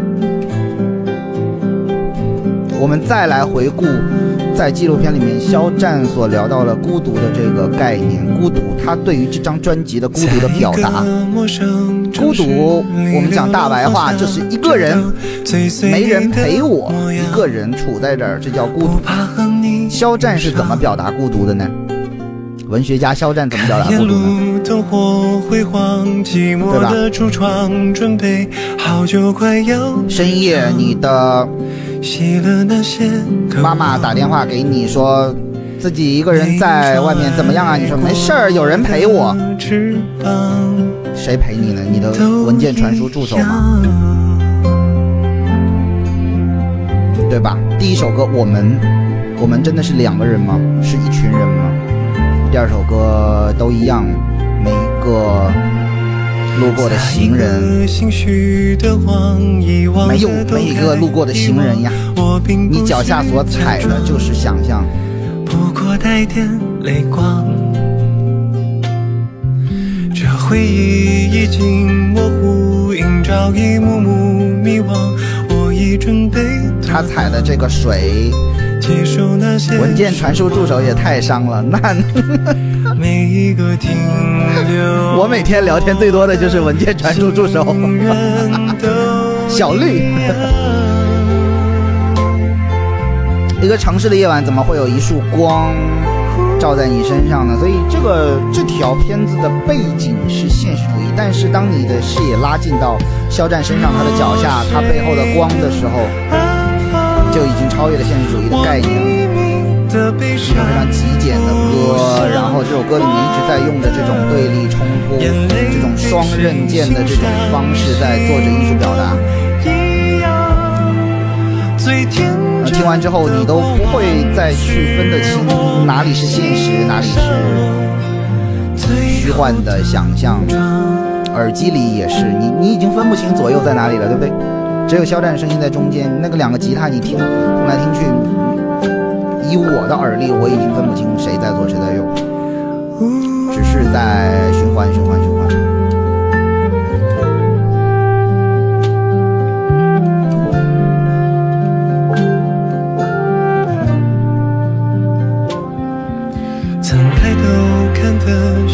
开始变得温暖。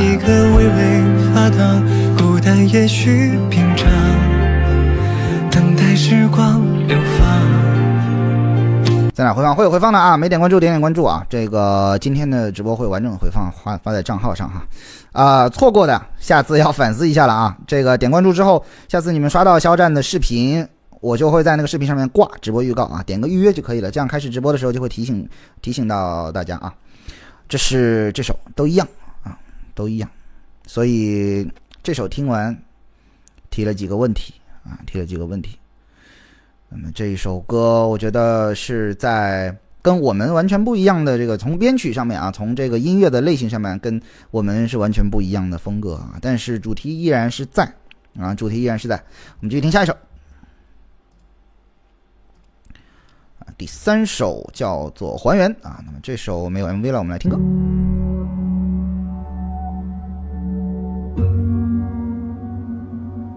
哎呀，这个鱼椒盐给我看饿了。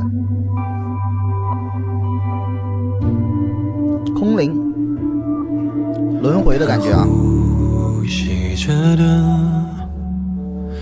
身上最坚硬的，原来是我的壳。这首歌好唱不？你都问了，我就不用回答了。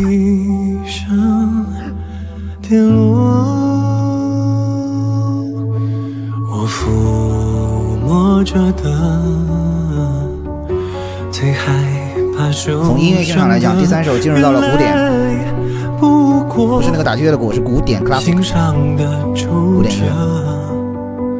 话还反着说，爱会不会就不曲折？如果你看到最娇的、最无可救药珍贵的我，请你告诉我，如果仔细听这首弦乐里面的那种崩裂感，垂头丧气寥寥的我，请你还给我，还给我，又来了，还给我，还给我。好，到这里吸着的是这首歌的前一半的话，那如果你们下次再听的时候，要从脑海里把肖战的声音剥离出去，尝试听第一段。听什么呢？听这首弦乐里面编写的这种破裂感，这种破裂感。这是第一段，我们继续听第二段的反差。就是原来疼痛是我的壳，红的一声跌落，我抚摸着的最害怕受这首歌我们刚刚聊难唱，难唱来自于这首歌一直会有在低音区的这么一个旋律设计和高音的一个大跨度的来回的拉扯，有点类似于不停的在拆碎自己，解构自己，然后一直在捂着胸口，然后再尝试往前抓，没抓到再回来痛，再抓再痛，这种拉扯感。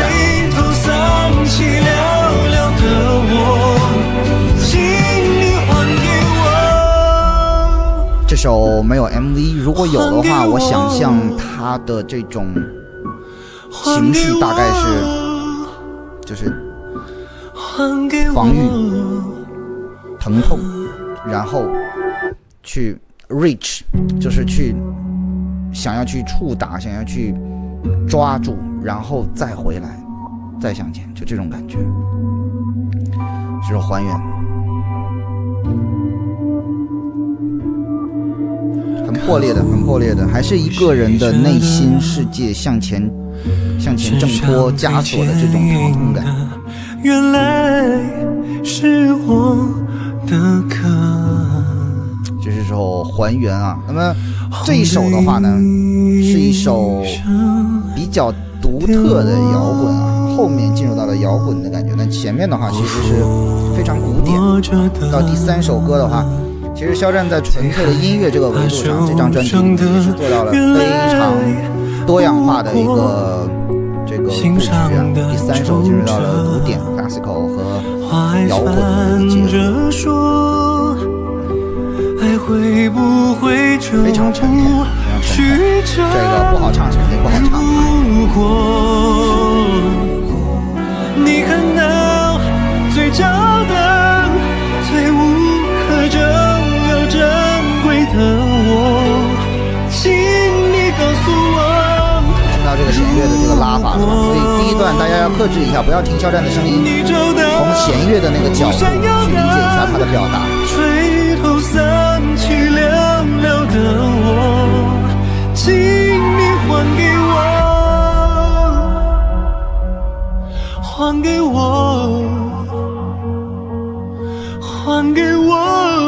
谢谢新周，大家可以空的时候点点赞啊！听歌听投入了，可能就忘了。对，这首歌非常的痛感，但在痛感里面其实是未能挣脱枷锁的那种挣扎，还没有突破啊！因为现在我可能更多的会站在整张专辑的这个架构上面去听这首歌，到这个时间点为止，依然还是一个封闭在内心世界没有突破的这么一个状态。当然聊到这些情绪，你们可能会更知道这是对应了肖战的什么时期啊？这个你们可能会更了解，在哪个年份啊？大家可以交流一下。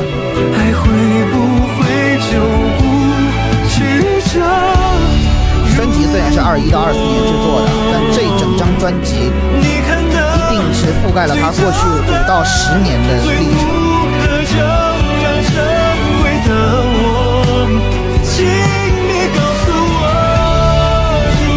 20年，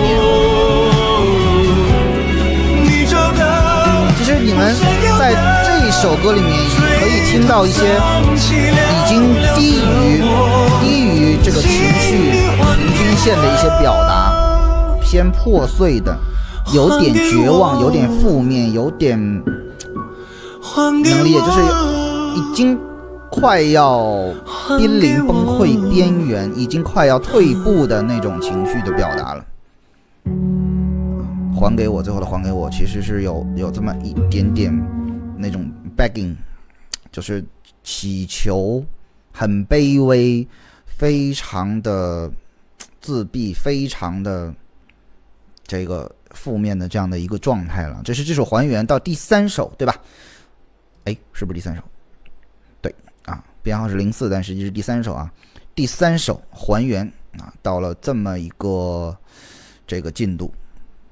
表达的一个状态啊，刚刚大家聊到20年是吧？20年左右的这么一个心路，我们继续听第4首《赢》。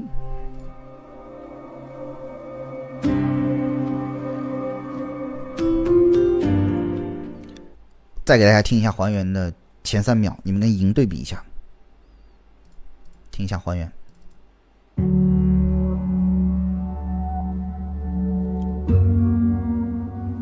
仔细听那个空间感的部分哈。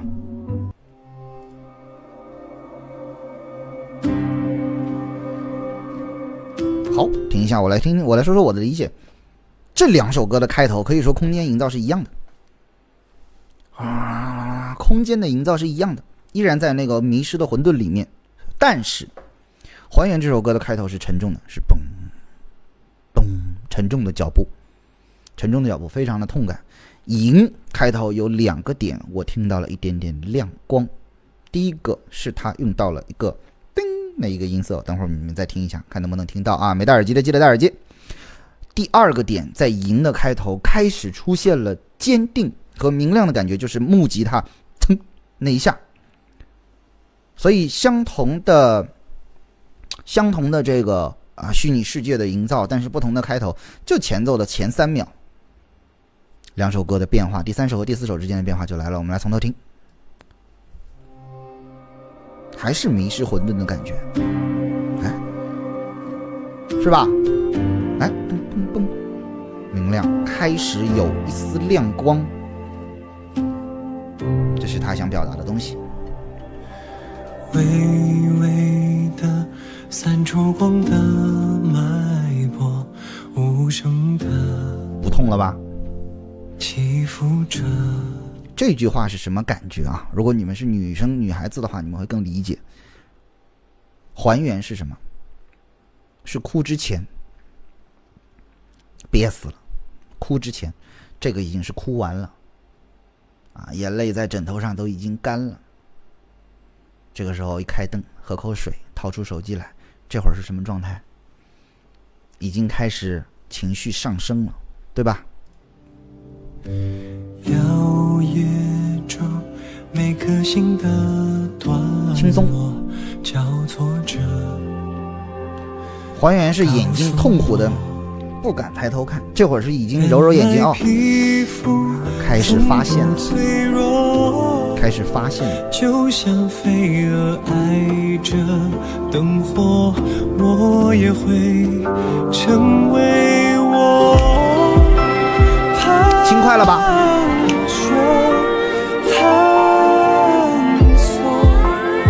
啊，依然是很重的鼓点，但是这个重可不是上一首那种砰砰，这个是砰砰，是有弹性的，是轻快的，灵活的。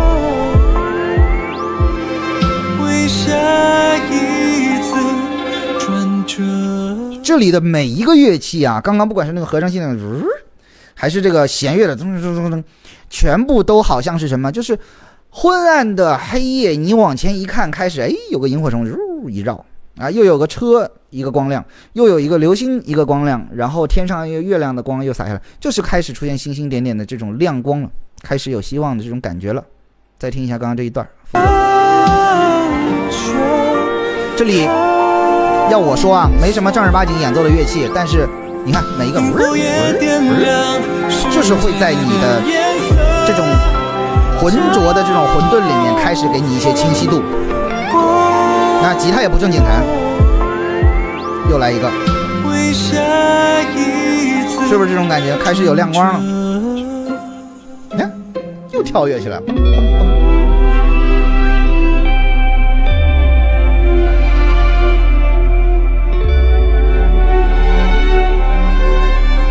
有闪烁的东西在了。所以你看刚才那段副歌的这个乐器的编曲很有意思。哎，甜甜的小民谣。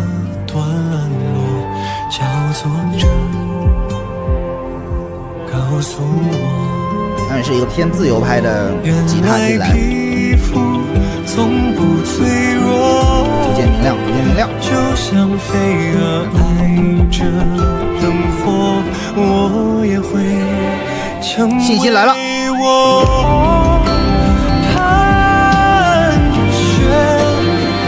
不好意思，这里也要暂停了。盘旋探索第一段副歌也唱了，我们再听，你们先自己感受一下这个区别。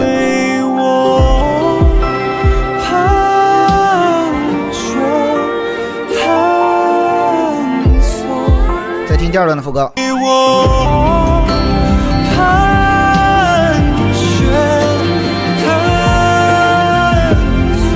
好，我们从几个维度来分析一下这个盘旋探索有什么不一样。第一个维度，肖战的唱法，第一段的唱法是头腔，这个弱混声，气声为主，盘旋探索，就是有点像看着远方，想象着远方，可以盘旋探索。第二段是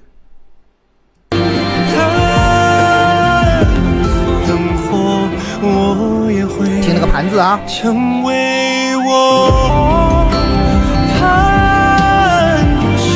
这段的混声很明显，更加真声的比例更加的多，更加的结实，而且演唱的这个语感更加的坚定。为什么？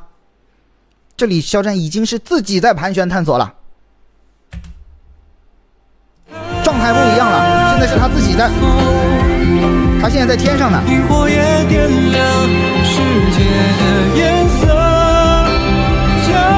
这首歌其实是我上次聊过一个概念，就是第一段是肖战想象了一幅画，那个画框啊，他在他的面前。第二段是肖战进入了那幅画，成为了这个想象空间的一部分，就是想象出现，融入想象，成为它，再变成现实。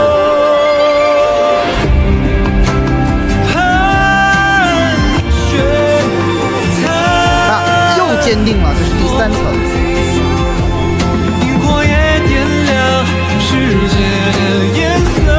点亮颜色都是它的重音。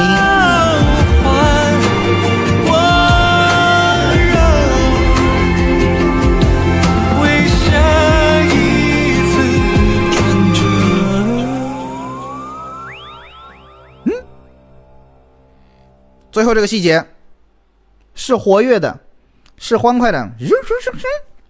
前面的几个那个大家都听了对吧？最开头是什么？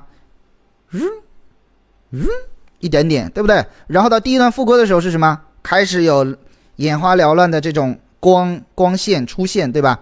到最后这个都感觉有点像游戏的这种音效了，就是有点像你吃到金币了的那个胜利的那个，听。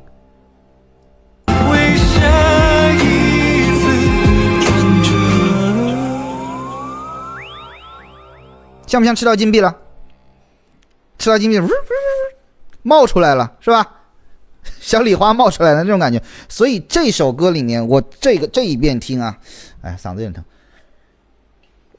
这首歌我这一遍听，肖战的唱，我只听到了那个盘旋探索的最大的一个区别，这么一个对比。更重要的是听到了这首歌编曲里面的这些设计，你们要去感受的。这首歌的编曲里面这些小的细节，是肖战在这个里面所做出的画面感的具象化的呈现。老师记得把这些干货剪出来做，这个不剪，今天的直播完完整整，我1秒都不差，我发出去啊，发出去，吃到金币，真的就是这种感觉。所以现在我们听到的第几首呢？1、2、3、4，第4首的赢，回顾一下，第一首我们，第二首都一样，这2首其实是在用2种不同的音乐风格，在交代整张专辑的世界观、人物、情绪这些基调。我们对吧？不是2个人，不是我们，是1个人，都一样也是对吧？没有那些过客，是1个人。然后到还原，点出了这张专辑写这张专辑的原因，还原其实是写这张专辑的原因，是他的出发点，是因为经历了这些。到赢第4首，现在就已经开始心心念念了，对吧？吃到金币了，赢的这一首的编曲又一次增添了这一张专辑的艺术性，真的。就是我刚才讲了一句不恰当的话，就是赢的第一段副歌乐器没有一个是正儿八经弹的，为什么？因为正儿八经弹的那个东西叫商业音乐，但不正儿八经弹的这个东西才叫绘画，才叫艺术表达。不正儿八经弹的那几个，我们再听一下赢的这一点。你看所有的乐器都是不是这种感觉？哎，第一段副歌，然后盘旋探索，两个盘旋探索，你们回去可以再去扒一下那几个字哈。怎么看回放？点下关注啊，过2天就会发啊，因为这个视频比较大。好，接下来到了前2天刚发的这条视频啊，我来看看这个时隔3天重新听有没有什么新的感悟啊。下一首是漂流啊，在这张专辑里面除了 intro 排在05啊，排在05，这个顺序非常重要啊，顺序非常重要，排在05。我们看漂流飘哪去了？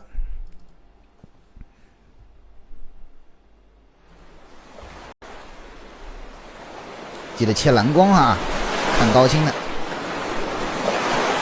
来，醒醒！一束微光。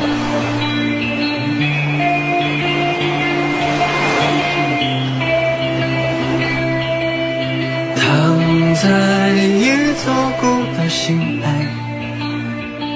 习惯无人理睬释然的期盼。好，暂停一下啊！每次暂停都要说声抱歉啊，感谢喜奥。这个漂流的开头我们看到什么？第一，有一束光真的出来了，对吧？有一束光真的出来了。然后乐器呢，开头噔噔噔噔噔噔噔噔噔噔，活泼起来了，活跃起来，不是活泼啊，开始变得活跃起来了。最重要的，这好像是我在这张专辑里面第一次听到醒来。我不知道我听的对不对啊？大家可能更熟悉一些，是不是在这张专辑里面我们听到了05，第一次听到醒来。这张专辑从 intro 开始把你带到虚幻，带到想象，带到这个混沌的这些东西里面，对吧？这是第一次听到醒来。眼睛被蒙上了色彩，配合圣洁人以伪装的姿态。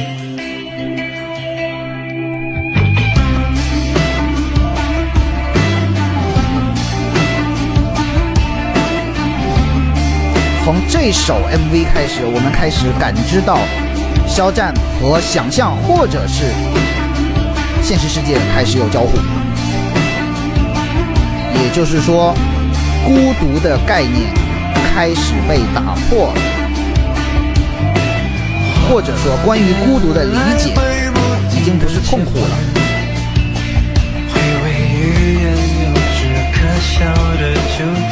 在孤独的世界里已经开始萌生一些积极的东西了，但是是惊慌失措的，因为是刚刚开始，对吧？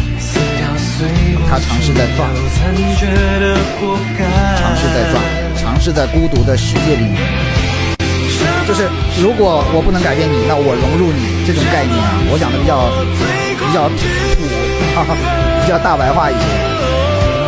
如果我抗拒不了孤独的痛苦，那我开始尝试在孤独的世界里面去找到我融入的方式，去抓那个火车，去荡那个钟摆，去划这个键盘。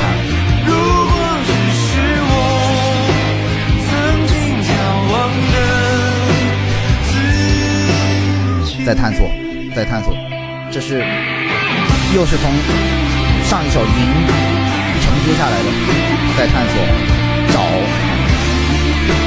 远处永远有一束光，看他的眼神开始变得积极，在寻找和解的方式也好，寻找希望也好，在被窝里找。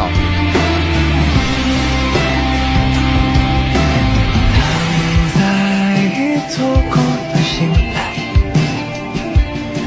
这一句我们再听，这一句我带你们听10遍，你们听听他有多开心啊！这个躺被窝里这是睡觉了吗？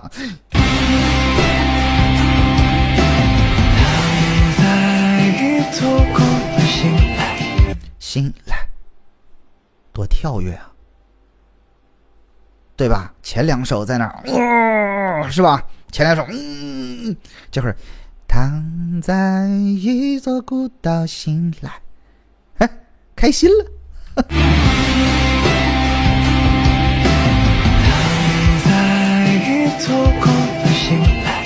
和解了，找到自己接纳孤独的方式了，找到自己在孤独里面去突破也好，去这个打开这个枷锁也好，对吧？找到这个突破口了啊，进被窝了，看看。习惯无人理睬释然的期盼，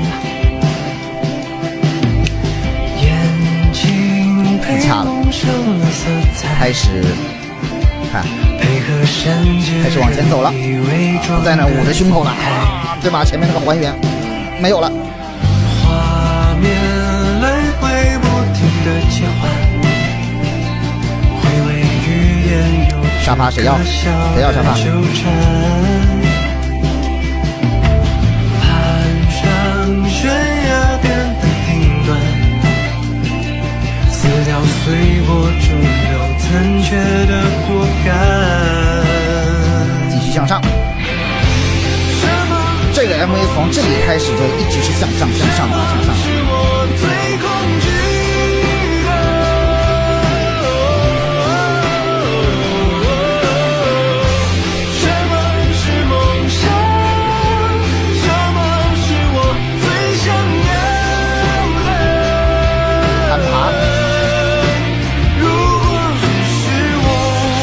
这里我不知道我是不是想多了啊。他从最开始的躺着的那个被子进被窝，进被窝应该是最舒服的了，对不对？沙发是其次，对吧？大家有没有加班之后这个睡沙发的？睡被窝肯定比睡沙发要舒服，对不对？沙发后面是什么？是硬板凳，对吧？硬板凳后面又是什么？是梯子。舒适度是在减少的，这是我的理解哈。下一个段落就是拨云见日，对吧？舒适度是在逐级降低的。到了这个直梯的时候已经是很难爬了，对不对？下面还在坠落，但是爬上来的时候，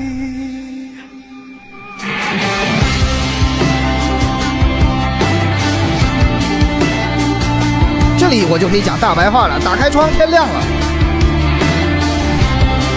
对不对？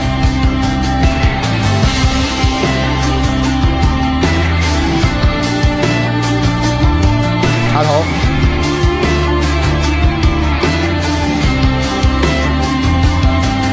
这里很多人给我分享了，在评论区分享了他们的这个理解，我觉得都非常棒。插头依然是松的，在闪着火花，很危险，很危险，因为那个插头是松的，它这样走过去很容易再掉下去。但是开关就在前方，哇，全亮了，没插牢，还有隐患，又怎么样呢？我要向前。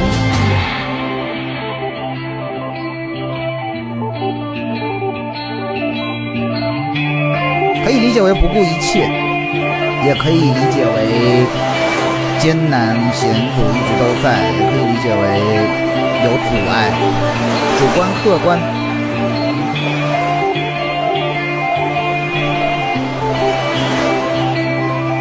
但是这里才是真的醒了。刚才的天亮了是在做梦。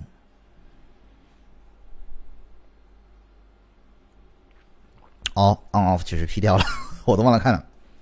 这里才是真的醒了。刚才所有的一切是肖战在自己的想象里，在自己的梦里面，在自己的混沌里面开始萌发了向前向上的意识，总比上一首好。是不是？上一首看到希望，上一首快没了，对吧？03都一样，03还原快没了，04已经看到一点光亮，05漂流已经开始在自己的梦里产生积极的正能量，产生自洽，产生和解，产生一些想法了。虽然醒来之后依然是阴云密布，空无一物。我们继续来看下一首，编号06，灯塔。这个按顺序看太对了。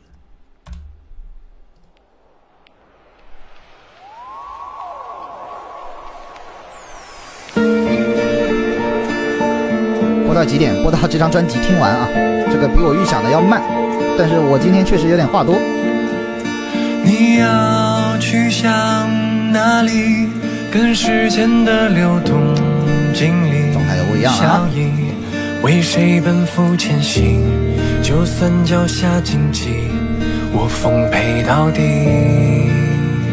我们注意，这是这张专辑的下半张的第一首啊。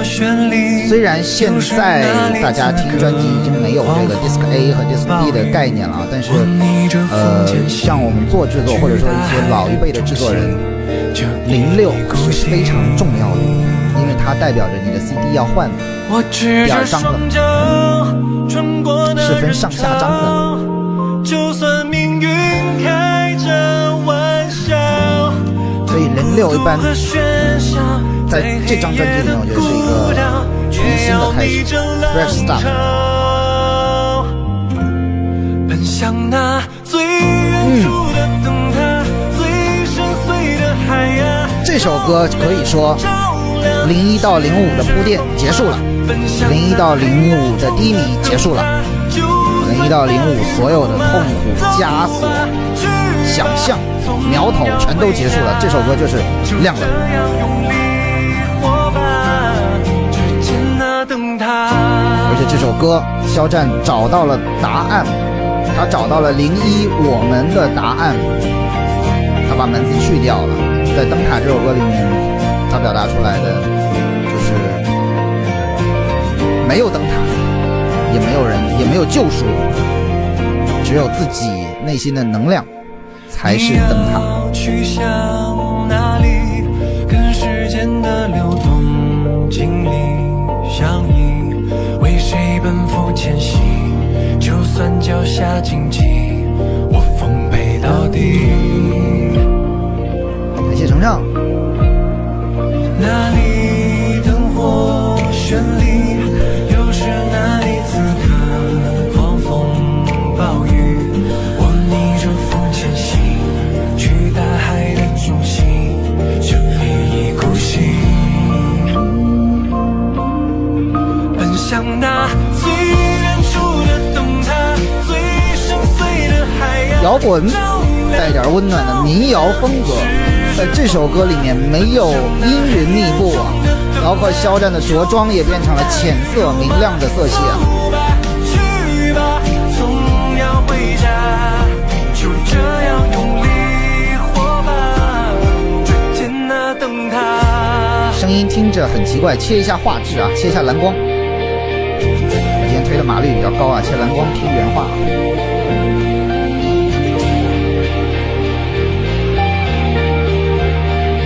这里依然会有比较听似错乱的电吉他的一个循环，但是已经是很怎么说呢？情绪上是很清晰的设定了。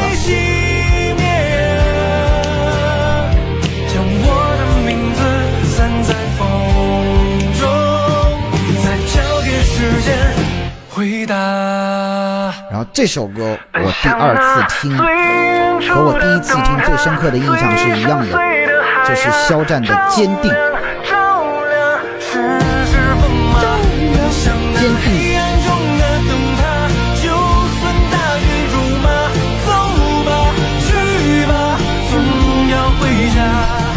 就这样用力活吧，只见那灯塔。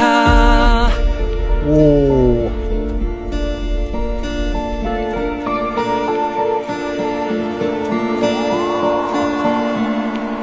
光明出现了，希望来了，天亮了。好，我们继续听下一首《夜行人的自白》。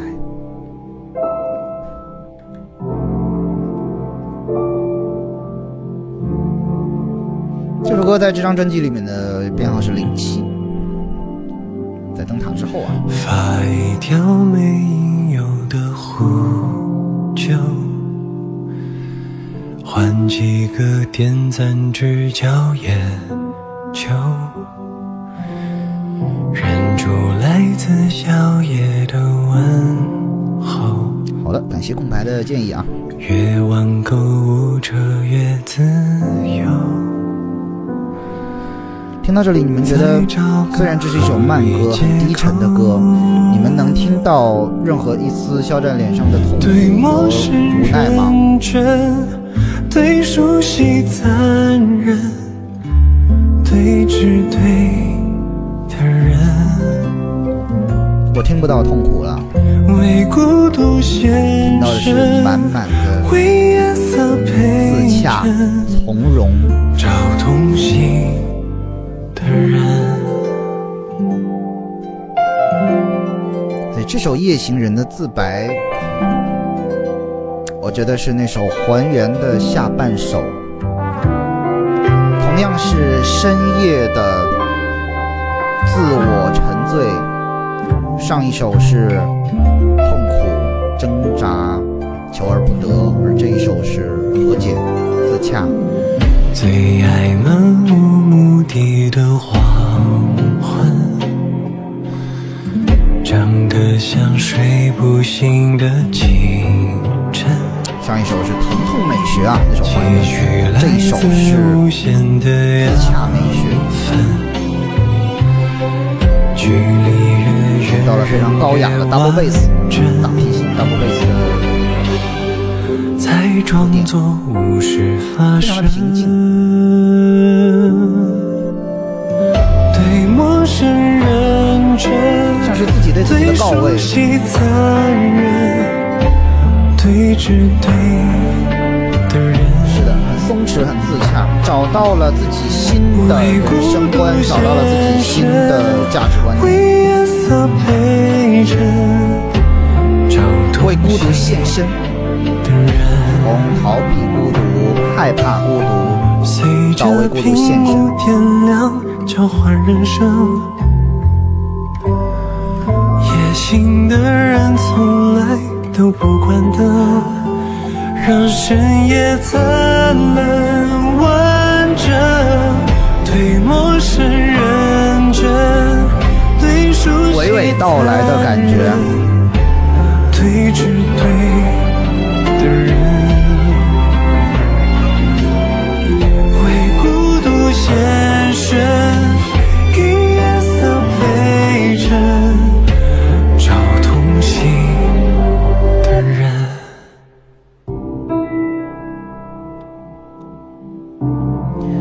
第二次听完这首歌，想问你们一个问题：这首歌还孤独吗？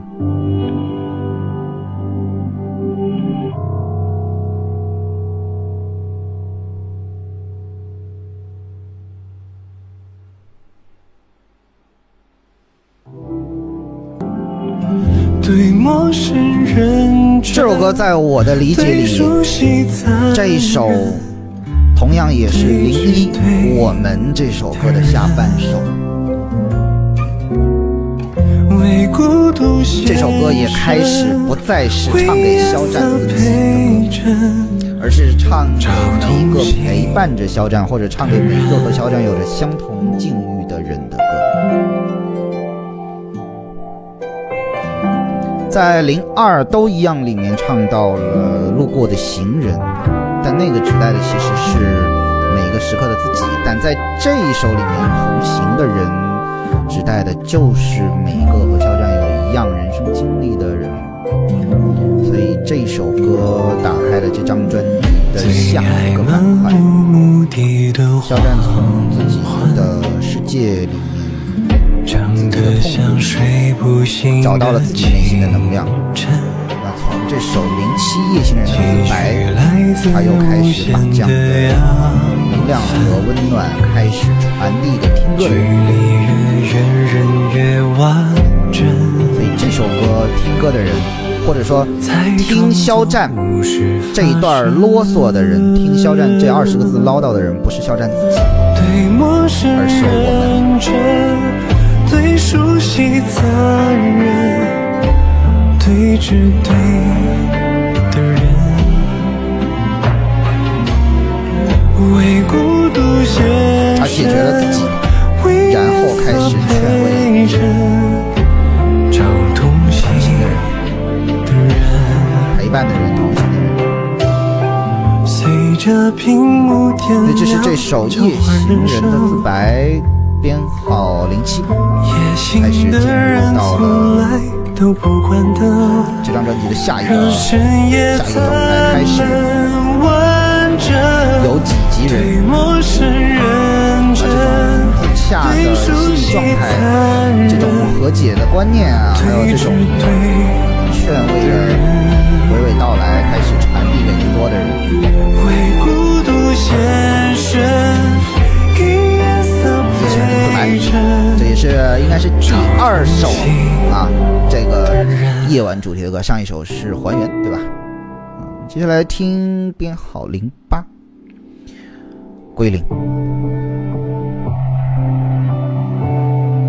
这应该是这张专辑里面第一次出现3拍子的歌。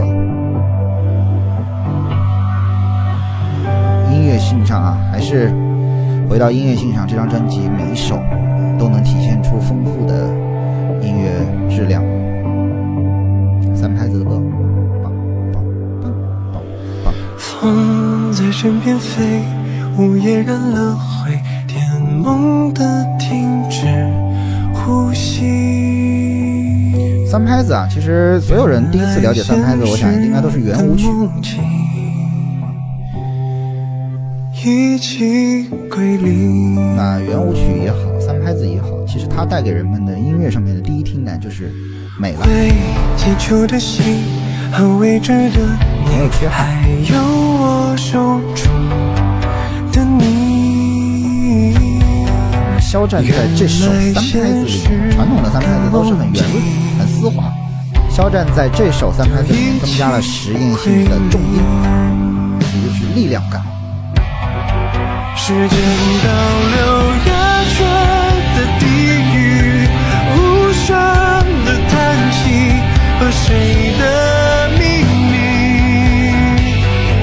时间倒流模糊的光影，混沌和清晰，沿着的轨迹，红的巨响一声，总看到你那刻起归零。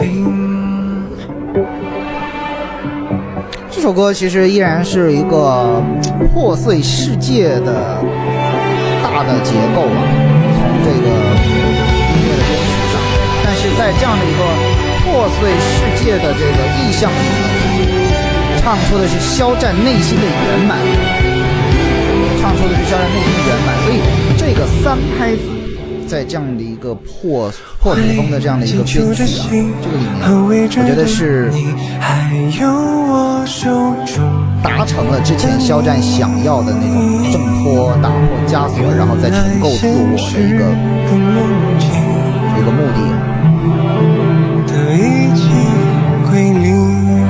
这首《归零》也可以理解为是交卷啊，肖战用这首歌给自己、给所有的陪伴肖战的粉丝交上了一份答卷，那就是纵使世界破碎虚无，肖战达成了自己内心的重建、重构，再一次达成了一个圆满的状态，重新出发。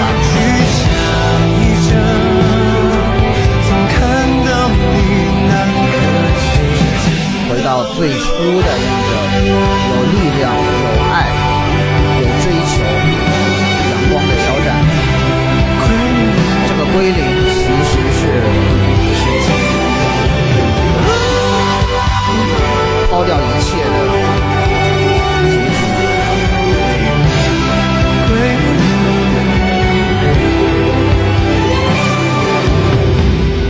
乐不断的上升。风在身边飞，午夜染了灰，甜梦的停止呼吸。这首歌又回到了肖战唱给自己的歌，或者说是肖战的一首自我表达，一首态度歌。这首歌用了3拍子来跟这样的破碎的废墟风格的这个环境来做对立冲突。3拍子呢是非常圆满的，3拍子里面肖战又增加了力量感。在这样的这个大的这张专辑的这个世界意象里面，肖战在这首歌里面重新找到了力量，找到了完整的自己，归零，找到了最初的洗尽铅华重新出发的那一份勇气。所以不管是包袱放下了也好，还是疼痛放下了也好，还是这些挫折被放下了也好，这首歌编号08归零，在这张专辑的倒数第3首，肖战应该是终于走过了万重山。接下来听下一首 MV， 不要回头。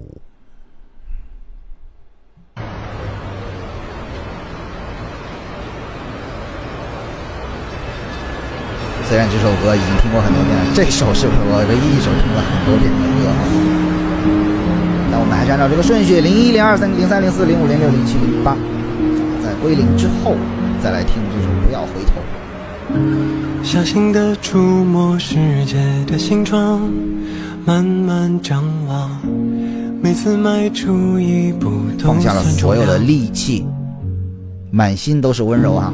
我知道不要回头的方向一定会跌宕，原来起伏是莽撞的回响，不过就这样带着我的倔强，向着光的中央，就这一句出来啊，释然坦荡，不回头看，以后的路只有向前。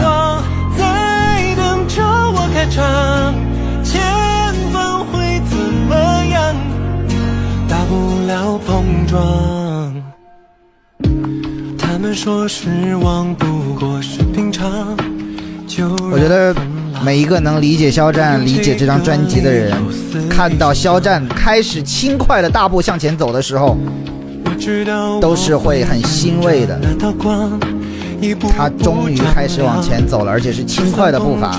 也是我的回响，不如就这样带着我的倔强，开始跑了。我的中央，让理解的声响推着我前往，只要一个目光在等着我开场。大家把8秒红海4个字打在评论区吧。这首歌我觉得应该是对应这个时期吧。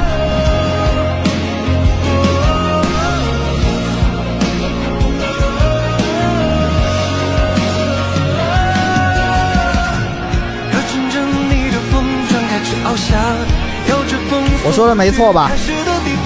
刚才那个副歌起来那一下，不就是所有灯牌亮起来照亮的吗？我的倔强，向着光的中央，让理解的声响推着我走起来了，跑起来了，跳起来了，笑起来了。这首歌所有的意象映射的就是这么一个历史性的节点。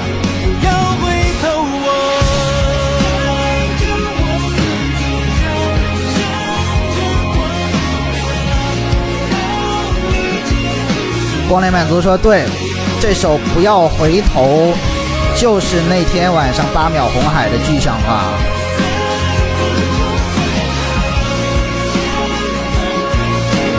所以历经千帆顶峰相见，不要回头。这首歌真的没什么可说的，我听了太多遍了。这首歌我想你们也没有什么可说的，就是简简单单的这几个字，顶峰相见。来听这张专辑的最后一首单曲，编号10，晚安。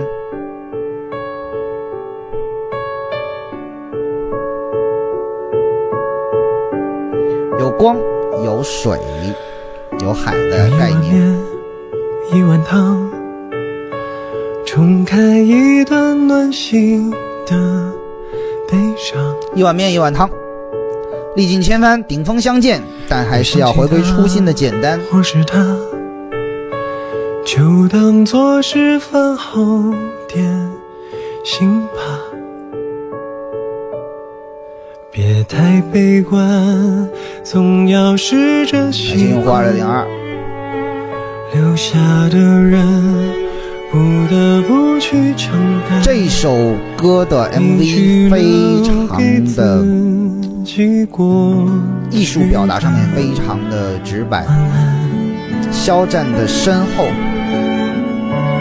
是万千灯光，是明亮的镁光灯，但肖战选择背对着这些灯光，用最极简的唱法，用最朴质的最朴素的初心来演唱这首歌，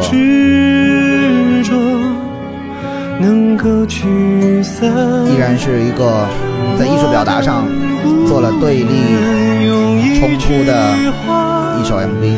用一碗饭吞下整夜的孤单，别说了，天都快乐。今晚有回放吗？有，今天晚上的直播会有完整的回放啊，大家点点关注啊，点点关注。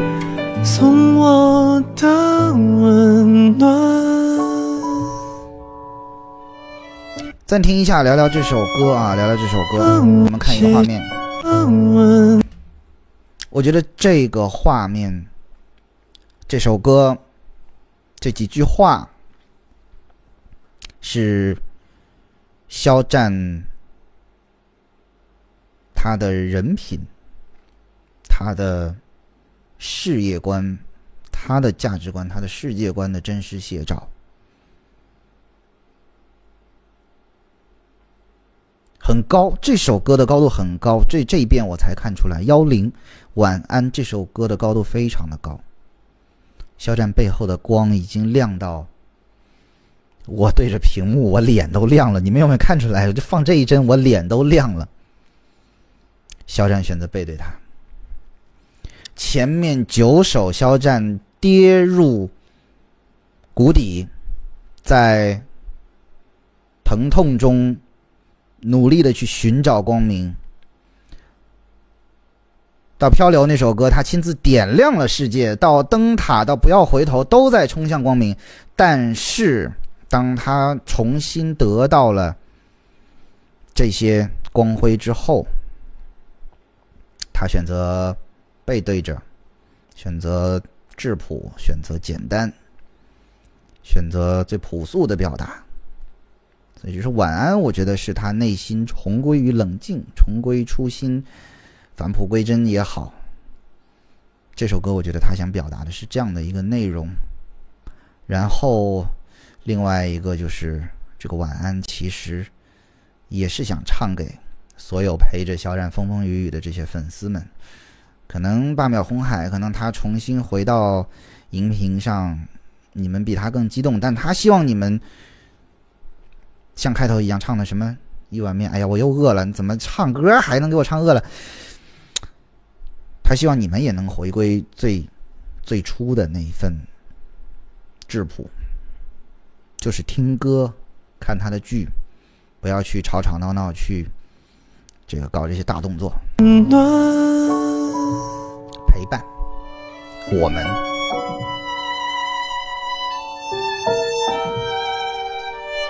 所以在最后一首歌他重新定义了我们2个字，我们不是要一起惊天动地，我们也不是要一起杀伐四方，而是要最简单的一碗面的陪伴。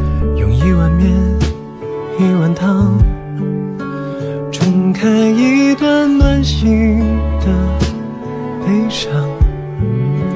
不行了，等会儿下播我要去吃面了，这我哪受得了？以后还有专场吗？有啊，我又不是今天直播完就退网了。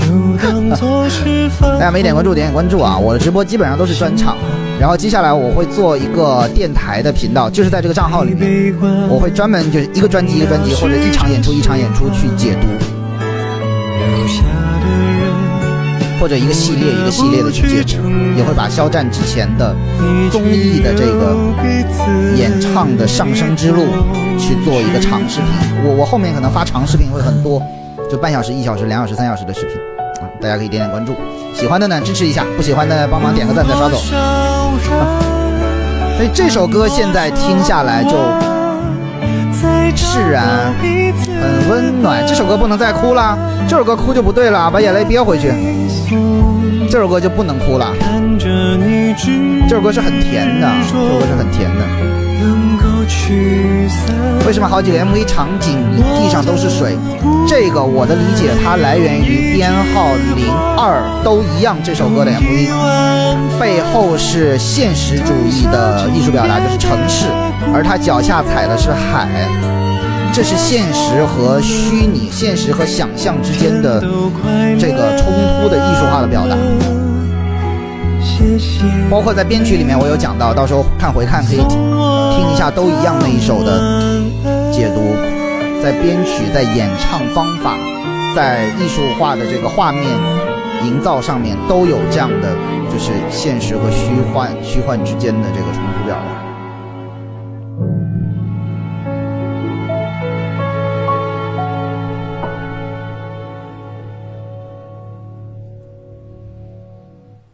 好，这是这首晚安，那很完美的一个结局，很完美的一个结局，就是回归到我们。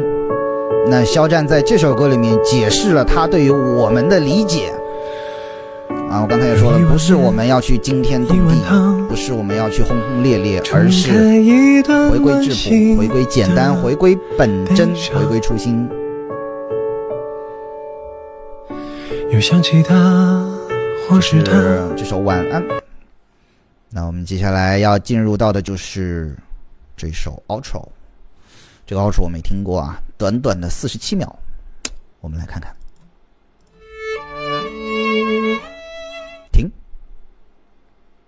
这个 outro 其实就是晚安的尾奏呀，感谢梦雨啊。这个 outro 就是晚安的尾奏呀，跟刚才晚安的调、节奏、速度一模一样。哒哒哒哒，对吧？来，我们从 outro 再来听。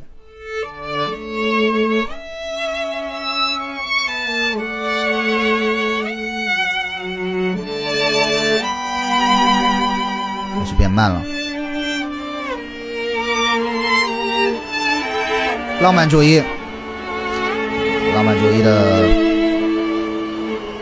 又下雨了，回到开头。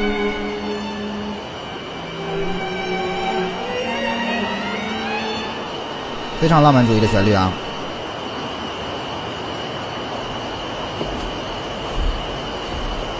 又走过来了，晚安。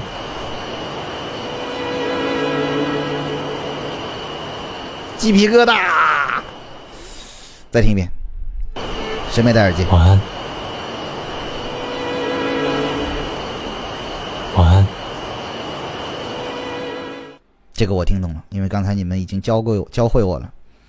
有没有耳机带反的？耳机带反的扣个5。左耳的晚安。为什么在左边说晚安呢？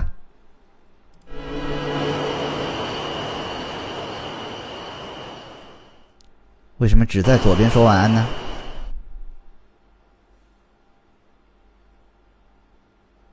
右耳也要听一下。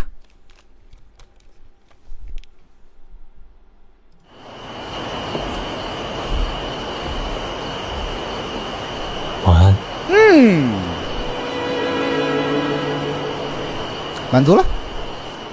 我耳机反过来戴了，右耳也听一遍。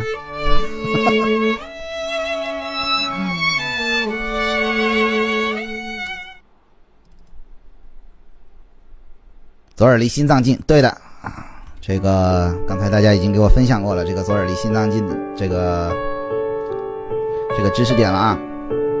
好的，那这就是今天我们的直播啦。我们看了完整的我们这张专辑的制作幕后啊，然后这应该也是我第2次完整的听这张专辑啊，不是我第1次完整的听这张专辑啊，但是每首歌基本上都是第2遍以上。那应该跟我之前的 reaction 不一样啊，大家有看过的应该知道，跟我之前 reaction 的关注点和一些感悟完全不一样。那这一次的解读是从 intro 到01、02、03、04、05、06、07、08、09、10，再到 outro， 完完整整的我们听了一遍。我想大家都听懂了，我也听懂了。这张专辑的艺术性、音乐性，它的故事性，再到肖战借助这张专辑所塑造的自己的人物形象、自己的职业价值、自己的观念，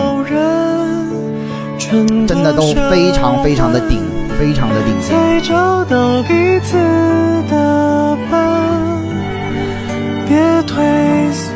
很震撼。本来今天的直播我预计可能大概2-3个小时就能讲完，但真的今天听了很多东西，也感谢大家的陪伴。今天可能应该有1-2万人陆陆续续的在直播间，真感谢大家陪伴，分享了这些东西。然后大家没点关注点关注，今天的直播会完完整整的1秒不减的有回放，点关注，到时候发了之后会第一时间推给大家。然后后面我也会做更多的系列化的这个解读啊，大家如果有好的选题或者说好的维度，可以私信投稿给我啊。那么也可以进入到粉丝群，我们的粉丝群蛋仔派对，除了聊音乐，平时也会聊一些宵夜和好吃的。我要去吃宵夜了，饿死了。好的，感谢大家晚上的陪伴。听完肖战吃宵夜，下播啦！我们听完这首晚安，好吧，祝大家晚安。